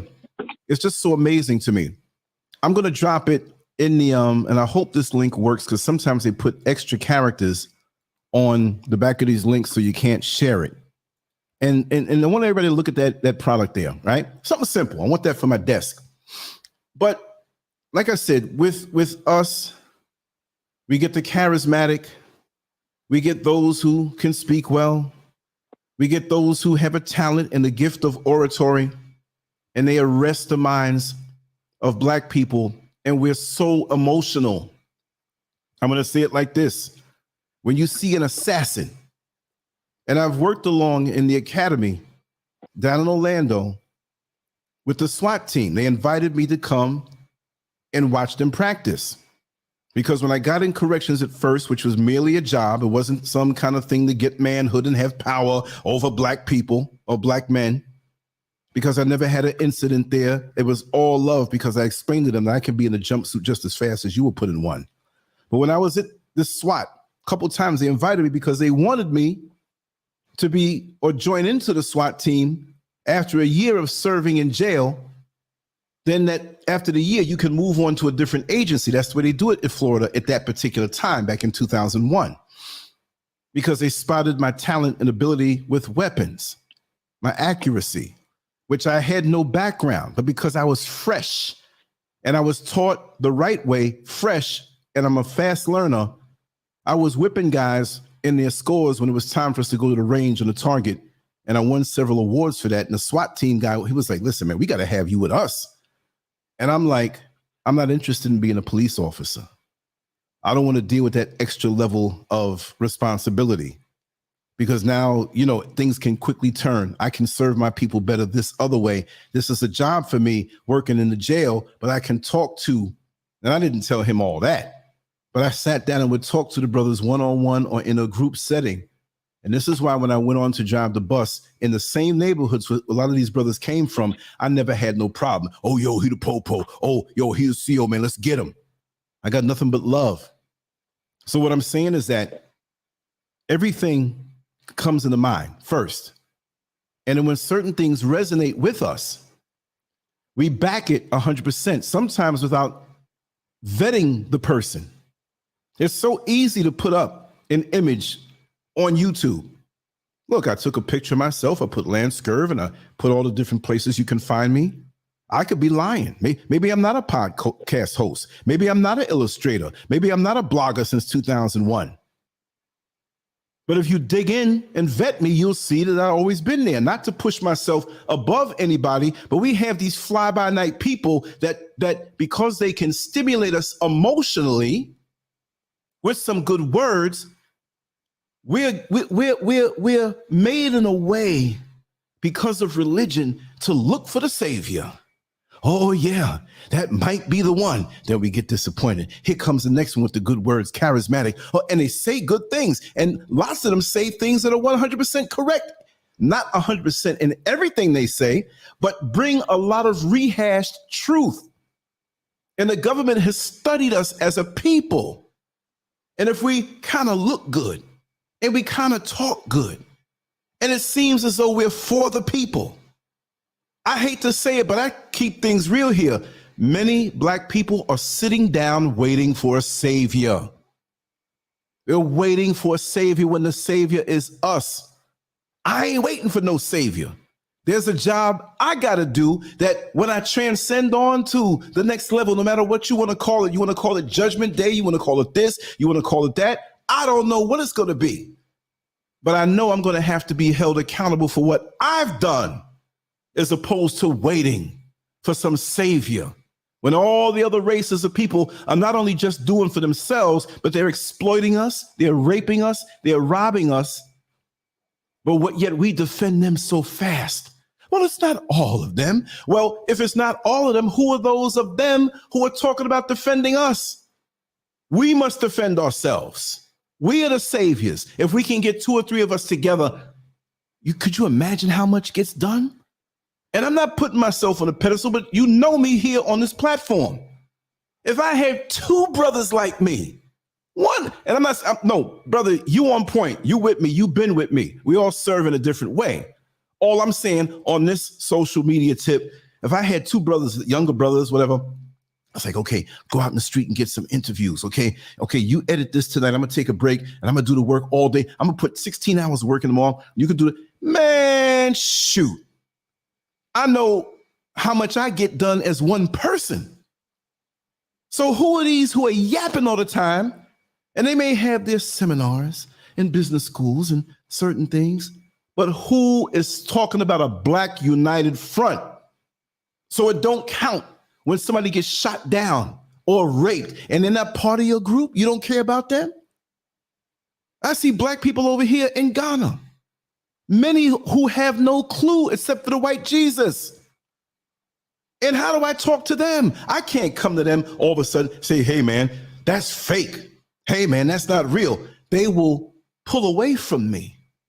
So we all have to be made in a special way to reach those. You know how it is. You drive in your car, or maybe you might be in a car where somebody else is driving it. And you know how sometimes the cell phone falls down between the seat and the center console. You can peek between the seat and the center console, but you can't reach it. Your fingertips can touch it, and it's hard to reach. And you get one of your kids or one of the sisters who have nice slim hands, and she just reaches down there and gets it because her hands were made for the task.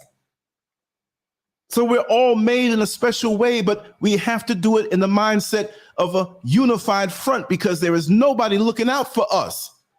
The black folks who are talking about Biden, the black folks who are talking about Obama, none of these people in the system, and the system has never done anything for us. Why don't we come out of it, even if you still live in America, and stop putting hope in the savior mentality? Get up off your ass and do something yourself, even if you don't get acknowledgement from it.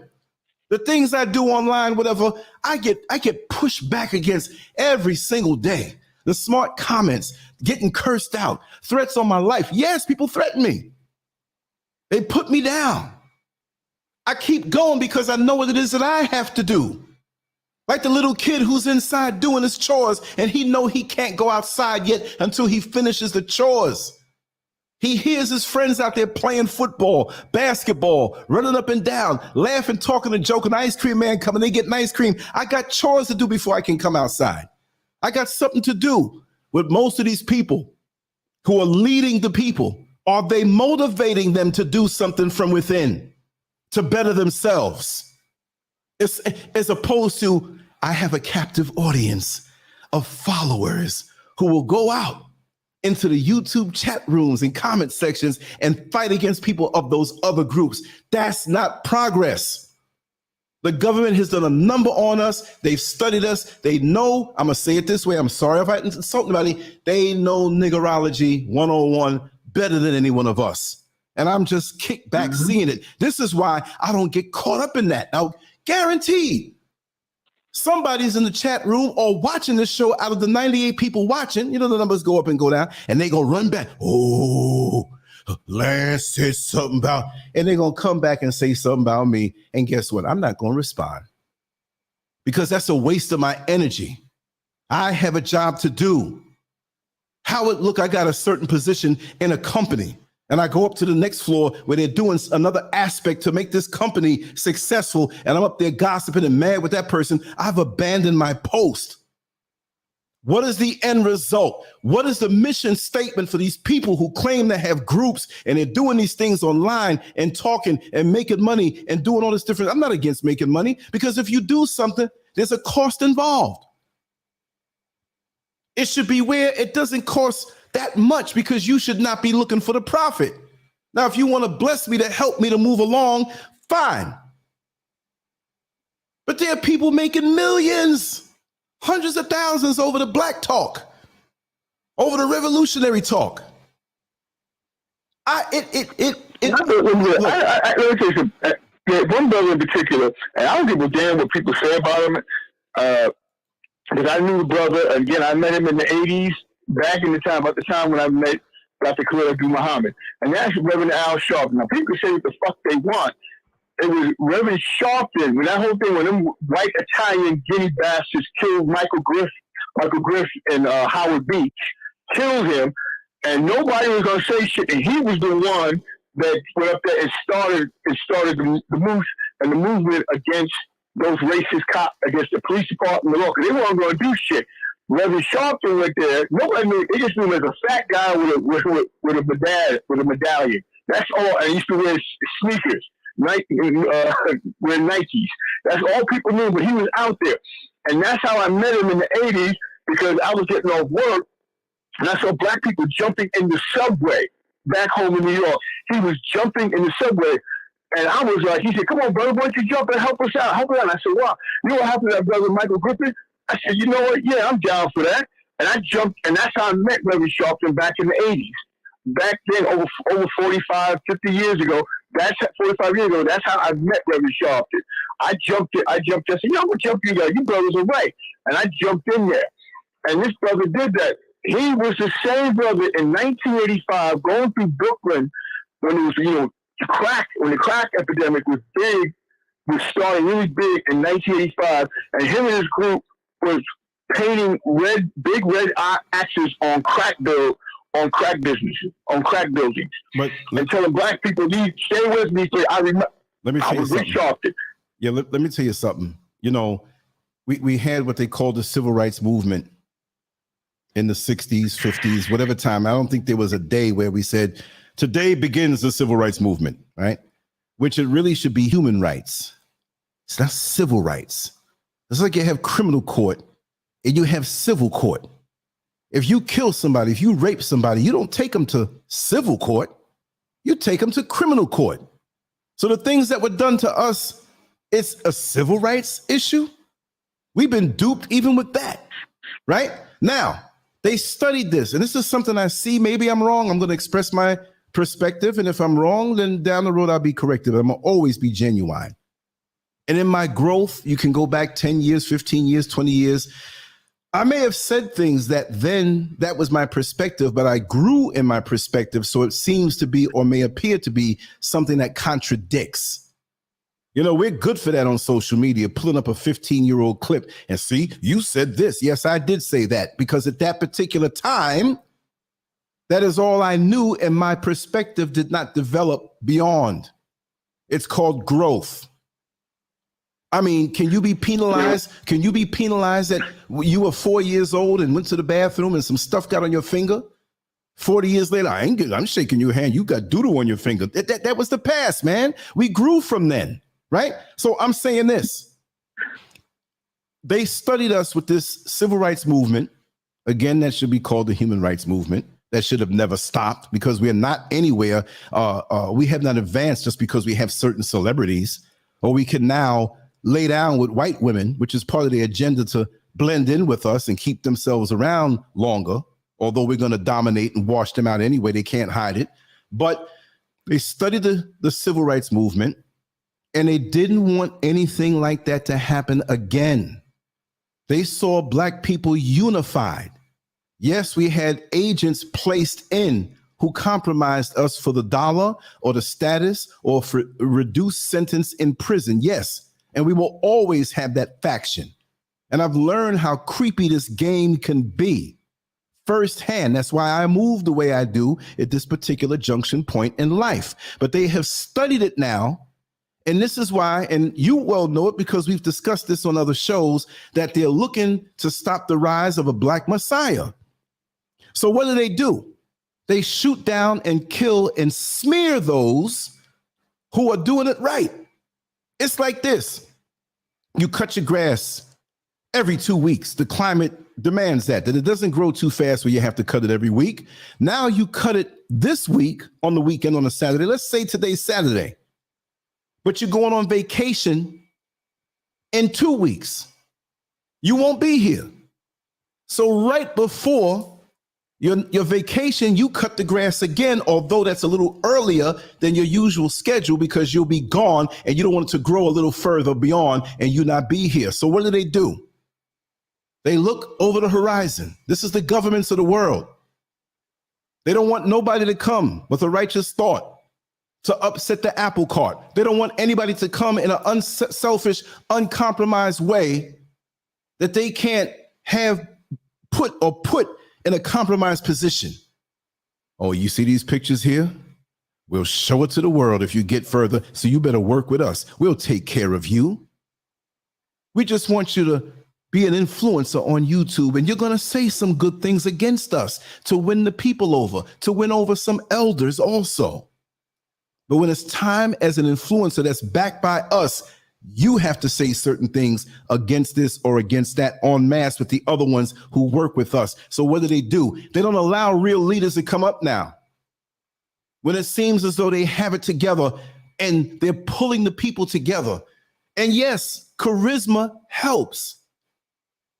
But they don't want you to use that to reach your people because nobody speaks our language better than us. Yes, we're speaking the so-called English language. I'm not speaking about that. I'm talking about speaking in a way that resonates to the deepest layers of your being. Ain't no white boy gonna learn how to talk like us and have the soul. So we have a lot of people who can talk so good. But what are they doing? I'm a blue collar dude. I do this. I'm not doing this. Ain't getting me rich. There's no, I mean, I can go and do some buffoonery. I can shoot porn. I got all the cameras to shoot porn and make a whole lot of money. And to be honest, there's a bunch of women that have approached me that knew me for doing YouTube, and they want to do OnlyFans, and they want me to get down with them doing that on the sly. I can make a lot of money doing all kind of things, and OnlyFans basically is porn. So why am I sitting here talking about Black folks when I could be like, well, we all need to come together in a kumbaya moment? Now, here's the point. They've studied us so well, how we operate, how we react to the real leaders of the civil rights movement. And they say, you know what? We ain't going to allow it. We're going to chop down the real ones that we see. And we're going to put a GMO Black leader in the place. And we're going to manufacture that leader. He's going to do some good things, but we got our hands on him from young. And we're going to bring him up where he has a history and a resume. Brother, you know, I was in a restaurant, a Chinese restaurant on Broadway, and it was back in 1984. And there was this Black man who came in who had a huge belly and a big medallion and a big cowboy hat and these cowboy boots. Brother, to not have an embarrassing moment if you're in the bathroom, just mute yourself because I hear some water running. I don't know if I've had that happen before in the show. Why you're not talking? But anyway, this brother came in and sat down at the table next to me. And I looked at him. I said, I know that guy. Because, this guy was local at the time. It was Reverend Al Sharpton. But he was into the menu and the people who he's with. I didn't want to interrupt anything. But I knew him. And hardly at that time, most New Yorkers didn't know him like they do now, since he came to the world stage or to the national stage. But what I knew of him eventually is that he wore wires for the government against the mob, against Don King. So he was a mole. But if you Google that online, you won't see that. Now, people speak things in I'm gonna say it this way. For all the girlfriends he might have had or they showed him with, I think he had a wife, or I'm not sure if he's divorced or not, or he divorced or whatever. Homeboy ain't into no women. He ain't into no women. If you know what I mean. The rainbow flag flies high, but he can't defend that because he's put there in the black community in a certain way. As a matter of fact, and I'm going to say it this way because a very famous person who's been on this platform before told me off the record. So I have to say it a certain way. James Brown and Al Sharpton were very, very close. I mean, they were very close. Al Sharpton wears his hair the way he wore it when he had it relaxed and fluffed up, and he still wears it relaxed, but it's pulled back now. And he dedicated to James Brown that I'm going to always wear my hair like this in memory of you or dedicated to you when they were alive. And they were very close. As a matter of fact, I'm going to say it this way so nobody can say I said it, but I think that the Reverend Al Sharpton, he's a reverend, right? And he gets on his knees, right? And he gets on his knees to pray. But not all of us get down on our knees to pray now. And I think that when James Brown made that song, the inspiration that came from, or for that song, came from the times that he spent with Reverend Al Sharpton. Now, Reverend Al Sharpton gets on his knees to pray a lot, I would assume, but not always. Sometimes we scrub the floor. Sometimes we drop something and got to pick it up. We get down on our knees. But I think the inspiration for that song came from his time with Al Sharpton behind closed doors. And what's that song? I feel good. I knew that you would. And what am I talking about? Listen. Al Sharpton, in my opinion, is an engineered, manufactured leader who can talk real good. But at the end of the day, he did these things and they were sanctioned by the government to win over black people to say, well, he was on the front lines, that he was this and that. But remember, I'm privy to a lot of information that I can't blow up. And people say, well, you just saying that because you lying. Really think about it. A lot of the leaders that are brought to us in the black community, do we vote them in? There's no vote for that. A lot of the leaders that we have there, they are placed there. These lawyers that are always there, Crump and Glump and Trump, or whatever the guy's name is, these little Masonic entities that I'll just leave alone that way. But don't think that everybody's in your corner because they talk the black talk. You see? Yeah, that one too. It's a man's world. No, listen, forget all that. Appreciate this. And I could, there's no sanctioned agents, but I tell people, before we were catching as far, when we had to get a special prosecutor when black people being killed by racist white crackers.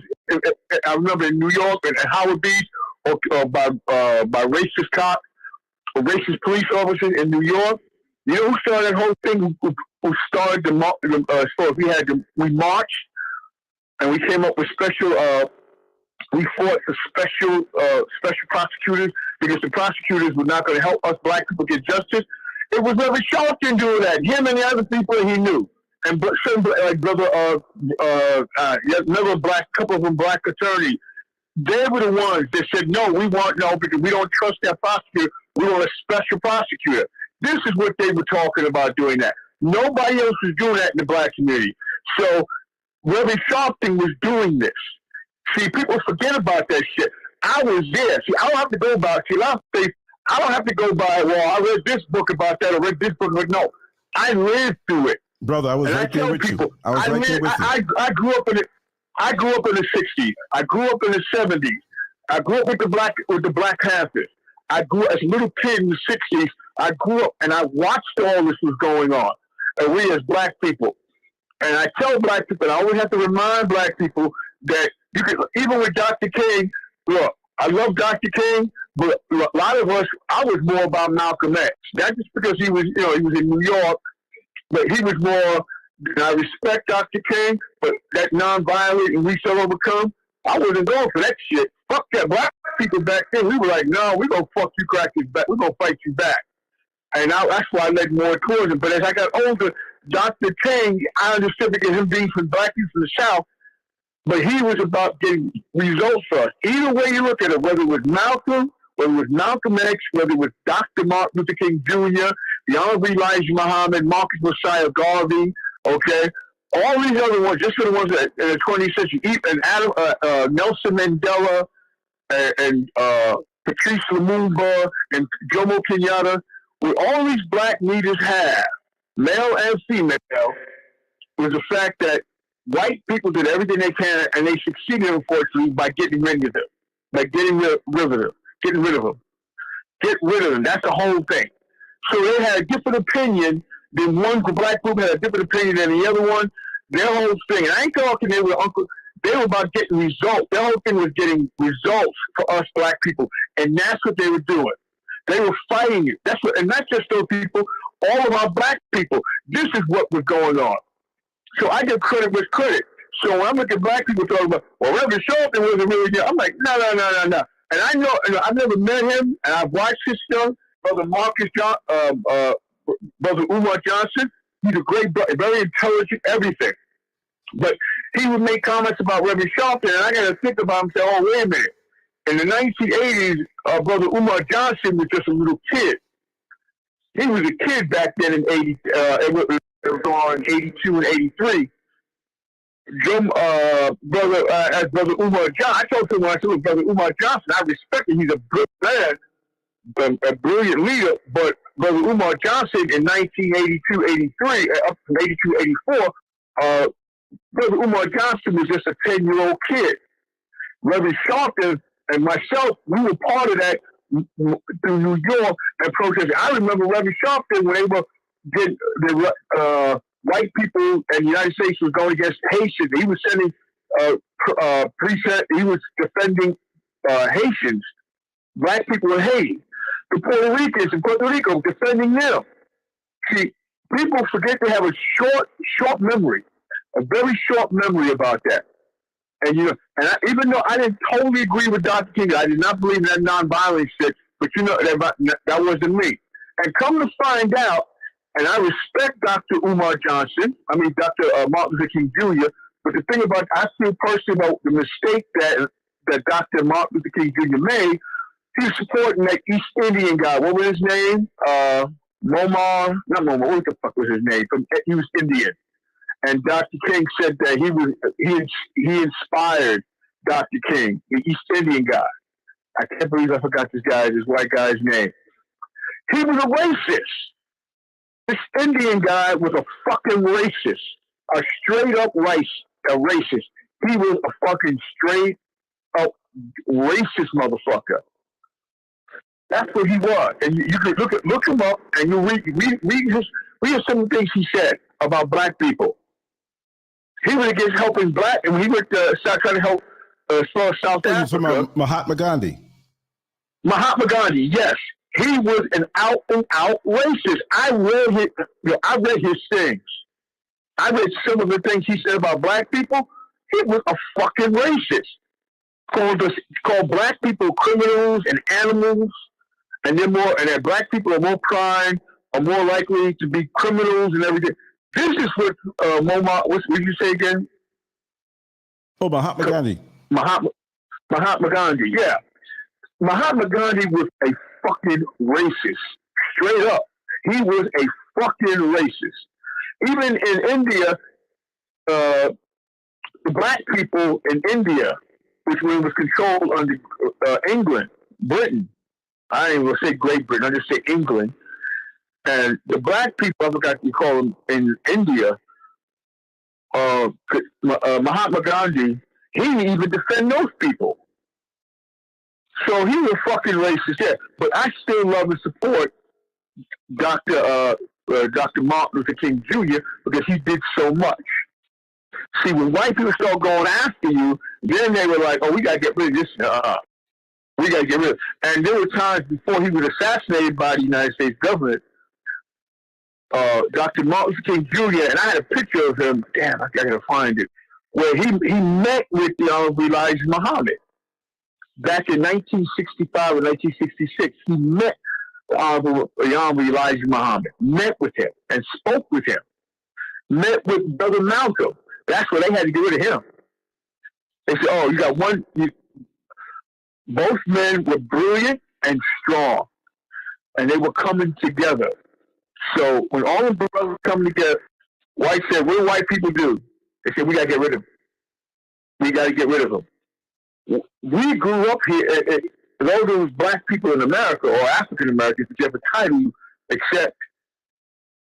When we got together, white people were like, "Oh, we got to get rid of these niggas. They're getting smart. They're getting They're getting. They're getting powerful. We can't have that. No. We can't have that. So this is what we're going to do. We're going to find out ways." And they did it in the 60s. They did this in the 60s and the 70s against us black people. They did all of these things, and they still do. And that white people's greatest fear is not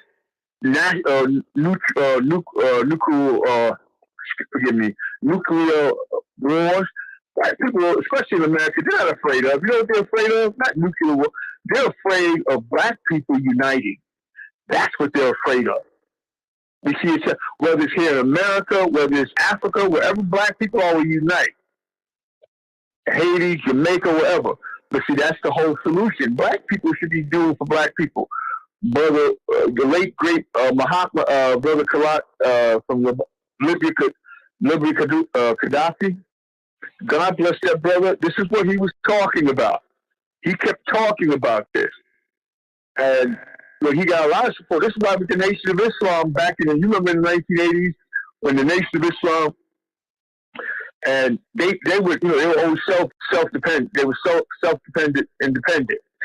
And he got $5 million, the Nation of Islam, this was back in the 1980s, with the Nation of Islam, and Gaddafi gave I think at that time it was $5 million. $5 million for the Nation of Islam so they could build, and you can go to Chicago and bought up restaurants and everything else there. And the area where the brothers of the Nation of Islam, where they control their areas, their businesses and everything. This was back in the 1980s. I remember that. Okay, brother. Let me interject. Like a lot of things you might not realize when I try to say between the lines, but I don't say things so publicly all the time. Brother Malik Aziz, he was a bodyguard for Khalid Muhammad. He's a very good friend of mine. He comes on the show occasionally and he shares things, but he doesn't share everything because there are things that he's not afraid to say it, but covertly you got to move properly amongst the enemy. Dr. Vibrant Muhammad, Isa Muhammad, close friends with the minister, Farrakhan. I had missed by a few minutes having Minister Farrakhan on the show. Brother Akbar Muhammad, who's here in Ghana right now, and I'm going to meet with him and do some video with him. He's been to the house. We talk, not all the time. And so forth and so on. There are Black Panthers that have come and been interviewed on the show. There are people from the nation that have been interviewed on the show. 12 tribes, every faction, even some who were in what the world would call gangs, but they're not talking on that level that they paint them as. They're talking on the level of unity. So I'm going to share something on a credibility level for those who don't know. I'm going to share a screen right now and just give me a second to play this. You might not hear it, but everybody else will. Let me just hit this to play and put the sound up. Just everybody be quiet for a second. And this is, when you see it, you can't see it right now, but this is in the same room, Brother Kirk, that you were in when you come over in Orlando. We do our shows. And this is with Brother Vibrant and Akbar Muhammad, second in command of the Nation of Islam. There were things that he shared in front of me I couldn't even repeat.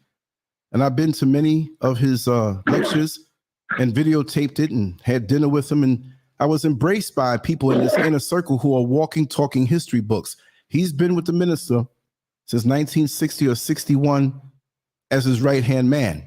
So hearing it from the horse's mouth, which I will never repeat anything that he said, but trust me, everything that appears to be is not always what it seems, even when people do good. But I'm gonna play this clip for maybe like 3 minutes, just so you can see. And this is my old little bedroom, an extra bedroom that I had in the house in Orlando. Let me play this. You are now listening to The Lancescurv Show, the boldest spot on internet radio. Okay, here we go. To ask Brother Akbar, what is his feelings about this new issue that has taken the country by storm in the last 7 days? Well, there's 2 points I'd like to make, and thank you very much for that question. It's a current challenge. I'm not on the same page that they are, because I happen to know the history of America and her interference in governments and so-called democracies all over the world for our own objective. And what you have now is it's coming back home to America. And if it is true, but there's questions that we have to fundamentally ask. How did the Russians directly impact how people would vote in the voting booth? Did they change the votes? I mean, there's a lot of details, a lot of technical questions that would have to be asked and answered. And I also think that it's a tall step to accuse the president of a country of being directly involved in directing it in terms of interfering with the election in America, saying that the president wanted to see Trump as president.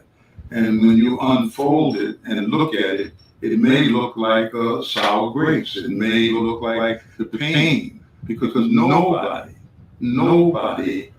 including those who were very close to it, expected Donald Trump to win. I think even he was surprised. You could see it. And so, but when he did win, it became a problem, and this interference became like a convenience to blame the Russians. So what do they want to do? Have the election again? Are they going to attack Russia? And when Elijah comments, I'd like to have a conversation. It just tears at the very base of democracy. It's a threat to our democracy. Well, when we go around the world, I can start as recent as the last election in Iran. America was heavily involved. I can look at the situation in Libya.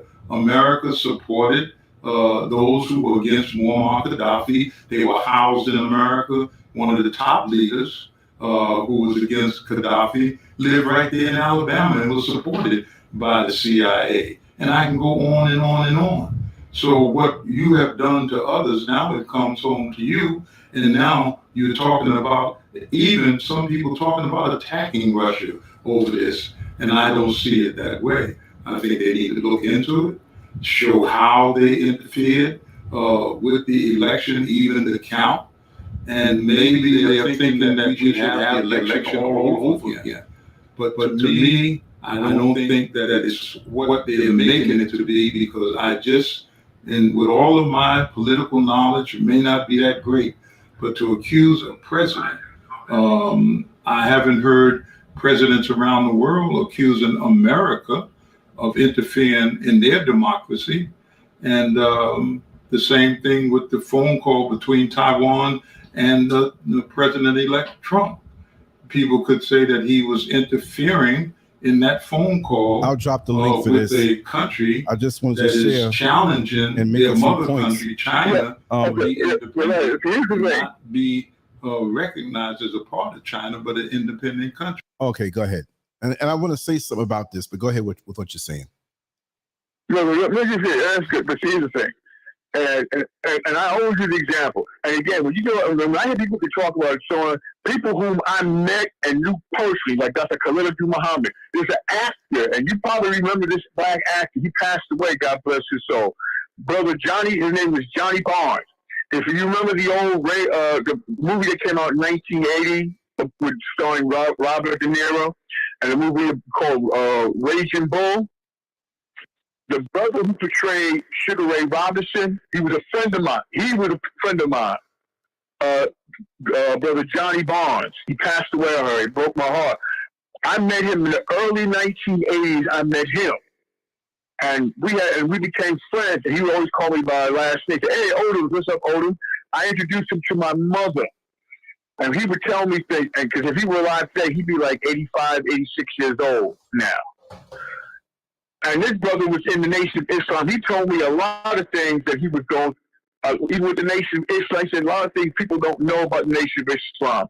A lot of people don't know. That for one thing, he said the nations were all about, they were good with the martial arts, they could handle themselves. But you had groups there who had guns. I'm not saying they weren't killing Malcolm. I'm just saying, as far as white folks, that's another reason why white folks, especially in New York, were afraid of the Nation of Islam. They were definitely afraid of the Nation of Islam. Of all the groups, the nation, they were afraid. But my whole point is, when you look at all these black leaders we had, Brother Malcolm X, Dr. Martin Luther King Jr., Nelson Mandela, okay, the Honorable Minister Marcus Mosiah Garvey. When you have him, we have, again, the Honorable Elijah Muhammad. When you have all of these guys, when you have the brothers in Africa, when you have Lumumba, Patrice Lumumba, when you have what's his name, from Libya, Gaddafi, when you've got Gaddafi, when you had all of these great black leaders, whether in Africa, here, or throughout, or even in Haiti, when we had Brother Toussaint Louverture in Haiti, and all what has brings us down a lot. Most of the reason why we lose our black leadership, we lost our black people because of our black leaders and other black people. We're too busy fighting and killing one another. We fighting and killing each other. And then, like that brother told me, I remember his brother, older black man, back when I was back home in New York in Harlem, and this black man, actually he was a Native American. And I said, okay, and I was asking him a joke. He told me this joke. He said one day, a Chinese man, a white man, and a black man had died and went to heaven. So while they were at heaven waiting for God, and God told all three of them that if they could answer him a question that he could not answer, they would allow him to enter heaven forever. So the white man approached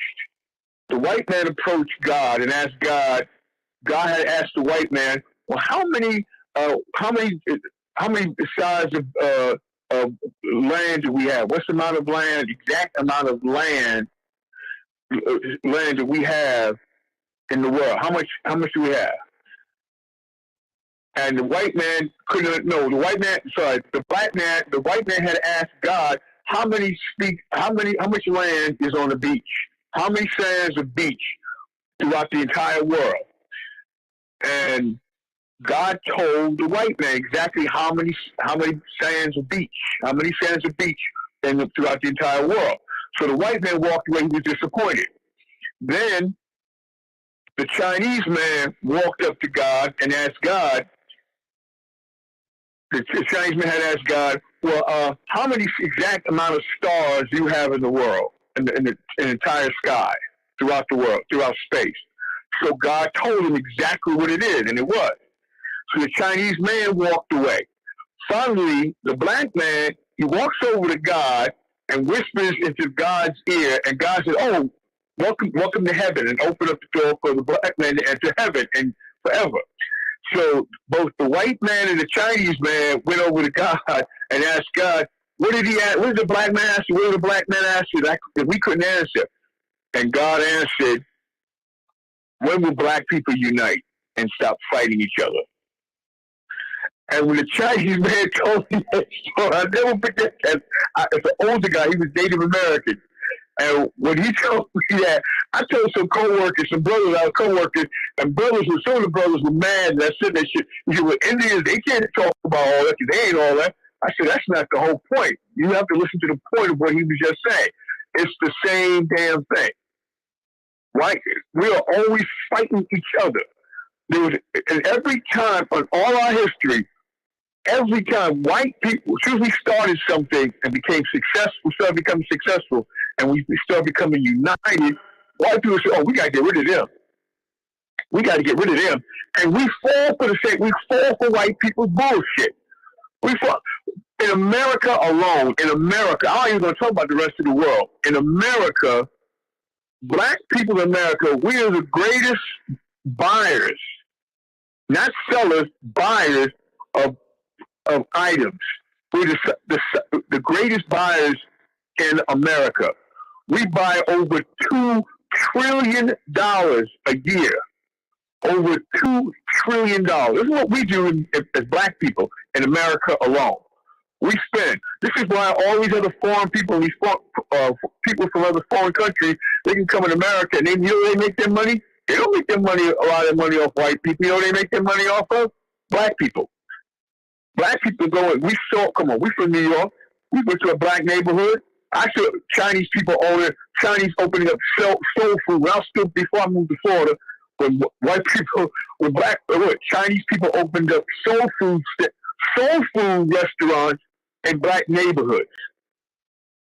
You can open up the same type of business in a Chinese neighborhood, and you could sell anything to Chinese people in Chinatown, and it could be 50-60% cheaper than what the Chinese sellers would sell to them. And the Chinese won't purchase it. They will only buy from other Chinese people. That is a fact. Black women running around with fucking fake ass hair. That hair is not yours. Let's be real. That's not your fucking hair. But who sells you fake ass hair? Black women. Not black. Who buys all that hair? Black women do. When I was still back home in New York, and I would ask black women, and Dominicans are nothing more than black people with Spanish language, that's all. But they want to call themselves, no, I ain't Dominican. Okay, motherfucker. But you can't go in a Dominican neighborhood and buy any fucking thing. You can't black women can't go, black women will only, they don't go to other black women. I know black women, when I was back home in New York, and black women started going to Dominicans opening up beauty salons. And I would ask black women, I used to date one that worked there. And I would ask, I said, why y'all been going to black women's hair since the beginning of time? Why are you guys going to the Dominicans and so on? And they said, and then black women tell me, well, you gotta understand, because Lavonda, she's larger. They do our hair. They know how to cut our hair. They know how to do our hair right. I said, long before the Dominicans, black women, especially in America, were doing that. And now, because you got these other people, and again, when you look at and I'm looking at Chris Rock.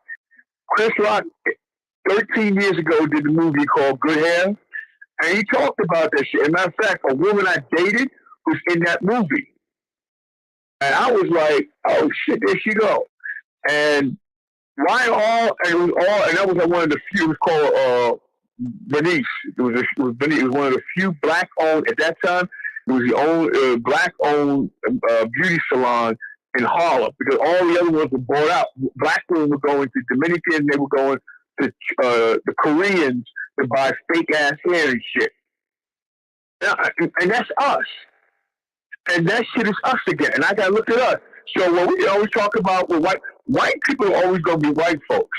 Fuck that. But I hate it more when it's us as black people. We should be. We have a spelling. We spend as spenders. We spend and buy bullshit. We spend over $2 trillion. We spend and buy $2 trillion a year. That's everything. Hair, whatever the fuck it is. I'm not even going to put in drugs. We're not even going to talk about drugs. That's even higher than that. But $2 trillion. Why have been businesses all over? Let's just talk about the United States again, especially with foreign countries. They become so successful in America. All their customers are not white. They get all this stuff from black people. Oh, we're gonna buy some. They get from black people. Where do you think all the Koreans and back home in New York alone, Koreans who are poor, they're poor. They come to the United States, they're fucking poor. But you know why they're able to open up businesses so much and in black communities? Because it is a fact. This is a fact. I know people who in the businesses. They'll go to a group of, let's say a group of Koreans, or China, let's say a group of Koreans. They come to America dirt poor. Dirt poor. They can come together, whatever little money they have, they'll go to any bank. And I saw this in back in New York, especially in Harlem. You'll go there and they will, and they say, "Oh, we want to open up a loan in the business." And the white person who has the manager of the bank manager will say, "We'll ask you, well, what do you want to use the business for? What do you want the loan for?" "Oh, I want to open up liquor store or this store for black people." The white dude, the manager, he quickly signs that shit. Say, "Yep, you got the loan. You're approved." Because he knows they're gonna get the money. He knows they're gonna get that money. Fuck that shit. And then what happened? Yeah, and then he owns it, and hold it. And then the Korean opens up a business in black communities, and then he's making so much money because black people will say, "Oh, fuck, I don't care if he's Korean. I just want to buy the product. Fuck all that black stuff. So I'm going. I don't care if he's Korean. I'm gonna give all my money to him."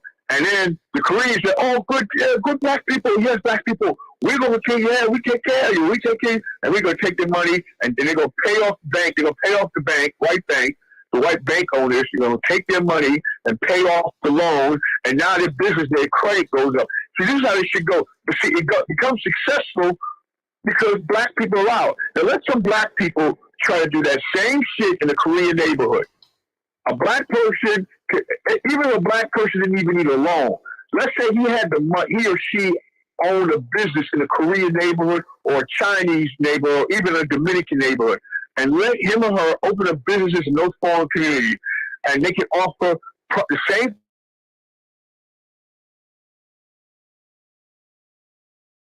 amount. The Koreans, the Chinese, and the Dominicans will tell those black people, "We don't care if you offer us 50% less or 80 or 90%. We're still not going to do it because we only do it our own kind." That's a fact. But see, we're so fucking stupid as black people. We don't for one another. We too busy do for everybody else. We open our arms up and holding everybody else. We're the only fucking dumbasses that done this shit. and then we fucking bitch and moan about this shit. Look, let me tell you something about black people. Look, yeah, I voted for brother Barack Obama. I voted for him twice.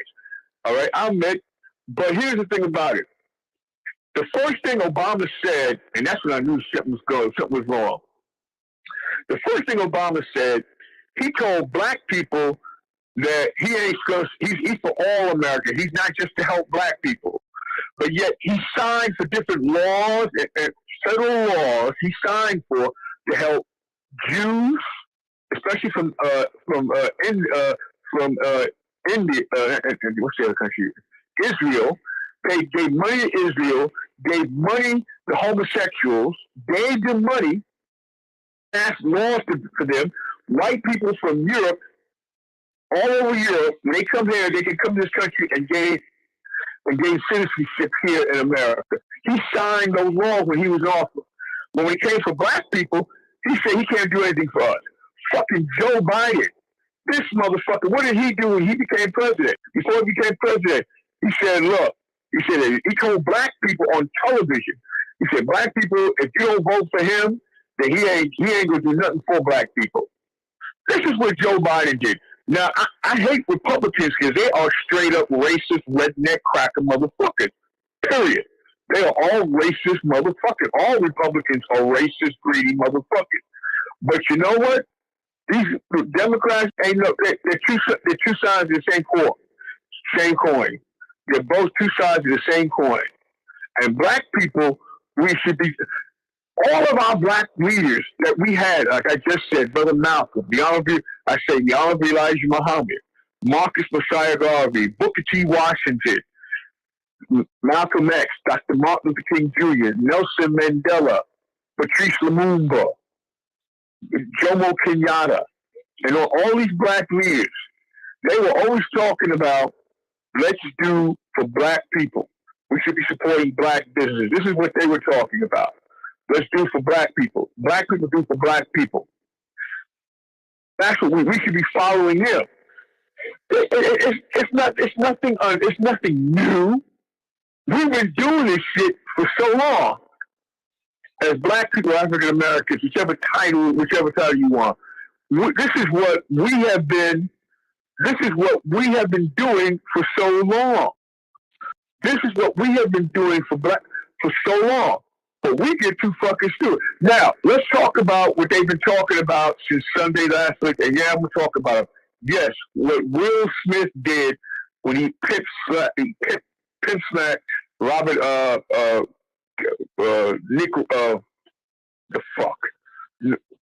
Chris Rock. I hated to see two black men going at it. I hated that shit. That was wrong. But you know what? As black people, I watched it on all the news since Sunday. That's all they've been talking about. You can go online and look it up. They talk about, what Will Smith did. What Will Smith did, he was violent. First of all, white people can't say a fucking word about it should be about nonviolence. Everything about white people is violent. Everything they've ever achieved has been through violence and lying and raping. That's white people's history. That's it. That's their history. So I don't give a fuck about what white people say. Now, for black people, and you got a wife, and as a man, you're an educated brother, you know what you're talking about, well-minded, but here's the thing. If, God forbid, you're staying with you're with your wife, you're walking in somewhere, I don't care what country on God's earth you're at, and all of a sudden, some motherfucker starts talking disrespectful shit to your wife in front of you, I don't give a fuck. As a black man, you gonna knock that motherfucker out. That's what we gonna do. I don't give a fuck what white people say. Fuck them and everybody else. For black men, the one thing we know about, the thing that we should be doing with our women, we should always, number one, don't cheat on our women if they love us. If they love and respect us and be true to us, we should always love and respect our women, number one. And number two, we should always defend our women. If they defend us, we should always defend our women. Those are two things as black men we should always do with our black women. Be true to our black women and be true and defend our women.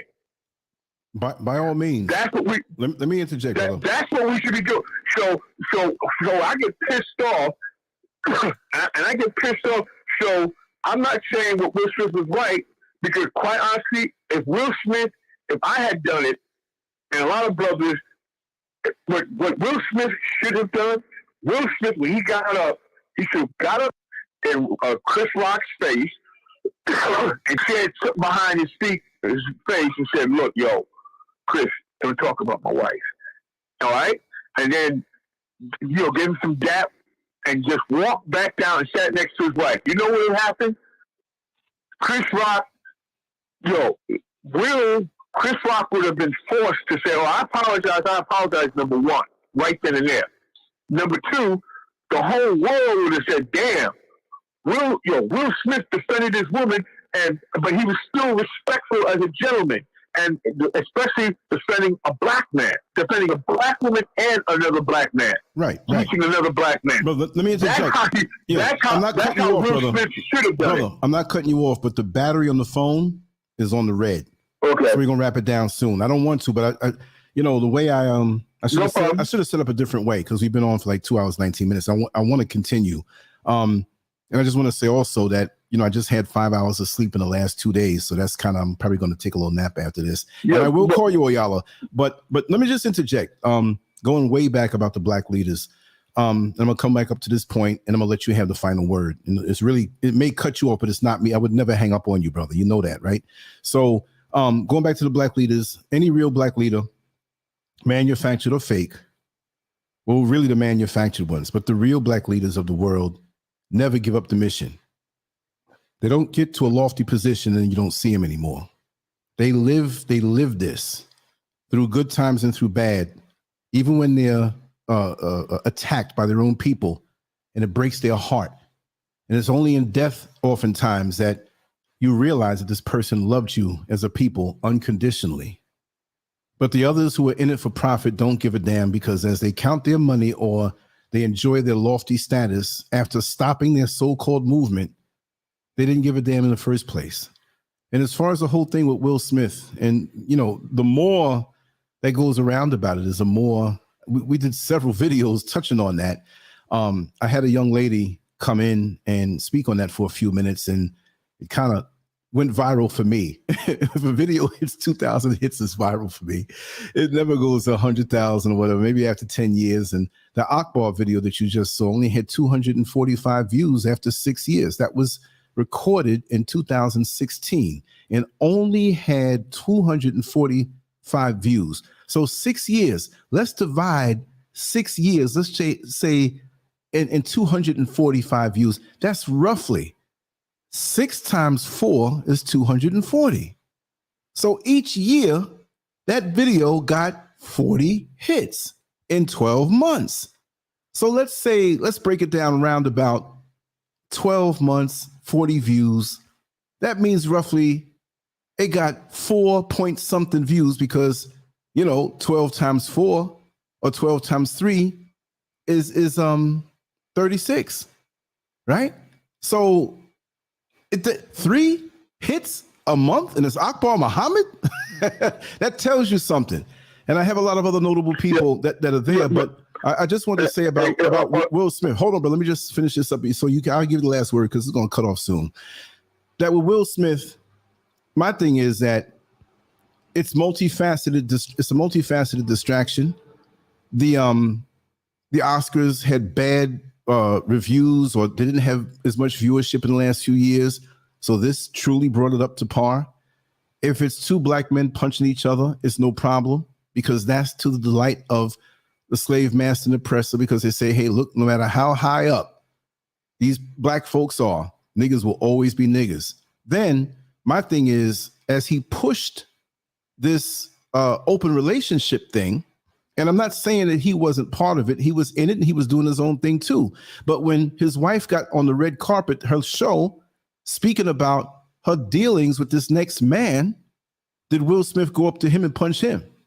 Now, I'm not saying that we have to punch anybody, because when we talk about respect for a woman, what kind of respect for a woman do we have when we have her putting her stuff out there about her entanglements? But he never said anything about that, right? So something's strange to me, and it shows me that in Hollywood, you're puppets. As long as you live a decadent lifestyle, look how his family turned out, right? So look. What Will Smith did part was wrong, but in the black community, and again, I don't give a fuck about white people saying how they feel. I'm concerned about in the black community. We know this fact in the black community, just in America, not just in Africa, there is people here in America. We know we don't disrespect our women and our children. That's just a given. Plain and simple. I don't want to hear anybody tell me a fucking thing. Yeah, but what I'm saying is that is it respect when you allow a next man to push his penis in your wife's mouth, but you talk to this guy in public and say, keep my wife's name out of your mouth, but he couldn't keep the next man's penis out of her mouth? That's not respect. Live it 100% or don't do it at all. Don't get mad at that. And the other thing. But here's the third thing about it, and I was thinking about, especially when I was thinking about this with the reform, with defending the black woman. Let me tell you something. Do you know who our greatest in America, the greatest leader that we ever had in America? And I mean before Marcus Messiah Garvey, before the Honorable Elijah Muhammad, Malcolm X, Dr. King, the Black Panther Party, and so on, even before in Africa, Nelson Mandela. The greatest leader we ever had, the first greatest leader we ever had, was Harriet Tubman. She was the first one. Not only our first leader freeing over 700 to 1,000 slaves from white people, from white slavery, but also she was the first woman, black or white, to lead when the during the Civil War. She was the first female.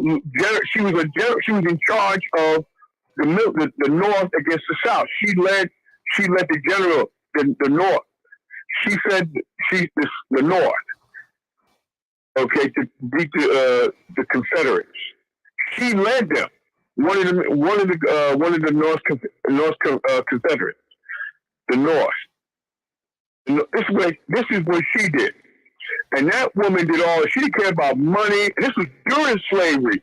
She didn't care. She could have, when she first got free, she could have said, "Fuck America," and gone and stayed in Canada and said, "Fucking live life." Or she didn't do that. She came back and stole her family, and then started stealing all black people, as many as she could.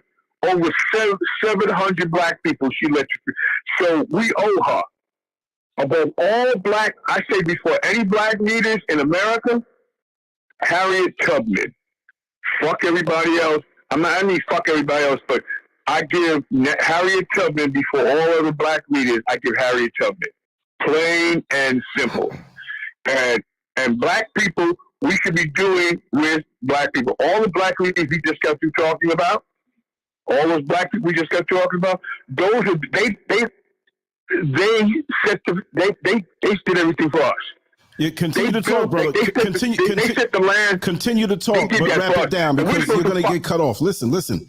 Continue to talk, but wrap it down because you probably got like about 2 minutes before this thing cuts off. It's very low. So wrap it down, brother. Okay, just let that go. So you can give me calls back during the week, man. Yeah. No problem, brother. We're gonna do this. I'll set it up where the phone is charging as it's as we're on the broadcast because this is piped in through a phone through my equipment. So all right. Like I said, we'll continue. We'll have you back on. Like I said, in a couple of days, we'll talk and we'll pick a subject or anything you want. We'll do it that way. Give my best to your wife. I don't know what. Say it again? That's who we are. Oh, yeah. Okay. I give my best to your wife because it's been like that's who we are. It was about 4 or 5 years ago. Yeah. Well, she's cooking up a storm.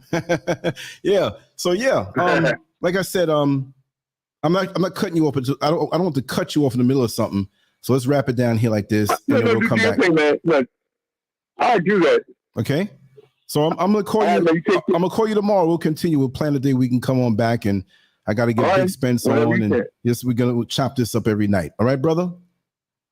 All right, now. Peace. Thank you so much, man, for your insight. Okay. All right. Peace. Now I got to get this phone on the charger like really quick. Just bear with me for a second. Put this light on. Okay. Hold tight. I'm gonna wrap this down too. Because we're gonna do this every night, and that's the time that I can kind of guarantee that I know I'll be on. And like again, I only had 5 hours of sleep in the last 2 days, and I will make my necessary phone calls, charge this up. I'll talk on the charger, and I'm gonna wrap it down. But like I said, we're not gonna hold back anymore. It's basically gonna be not a rant, but it's we're just gonna go in, because I'm cut from the cloth of seeing things in the 70s. I was very aware as a 5 or 6 year old. Yes, I was 7 years old. My parents sat me down and taught me things. I miss those times. I miss those times of true unity. We had Benedict Arnolds and turncoats back then, and traders. We always will, who are sold out to the trinkets and baubles and rubies of the enemy. So we always have to understand that. It never ceases to amaze me. Every year in my life, major disappointments with people who are not what they claim to be. Major disappointments. But you can't let that stop you. See, we're all Black leaders. So when we say leaders, we're leading ourselves, and hopefully we can lead ourselves in a way that can move in unison to a united front. That's all I'm saying. If the end result is not a united front and you're being divisive and you can be part of groups. You know, when in Eastern Parkway in New York City, and they have the big carnival and everything, you know, each Caribbean island has their float. They have their type of music, the soca and reggae and all different types of stuff. And they allow everybody to come in because it's a united front, but we can still celebrate who we are. I was born and raised in New York City, just like Brother Kirk. But the thing is that, you know, we do have our perspectives, and you know, a couple of times I had to bite my tongue, but I allow people to speak. I allow them to speak and share their perspectives because, look, you know how it is. If you loved apple pie, if you loved sweet potato pie, and the pie was sitting out in the backyard during the cookout, and you were sitting right there with your eye on it, and a fly landed on the left part of the crust, you made sure, Mommy, I don't want that part. So you take the good parts and you leave what's not good for you. We're always going to have differences of perspectives because you know what? We're at a different point in our development in life on so many different levels. Certain battles are just not worth fighting. I'm not saying don't fight, but when you have so much fuel in your gas tank, you're not going to fill up the gas one time in New York and drive to every state. Eventually, you're going to have to gas up again. So with the limited energy that we have physically, but the unlimited spiritual energy that we have as far as enthusiasm, don't let that run you down.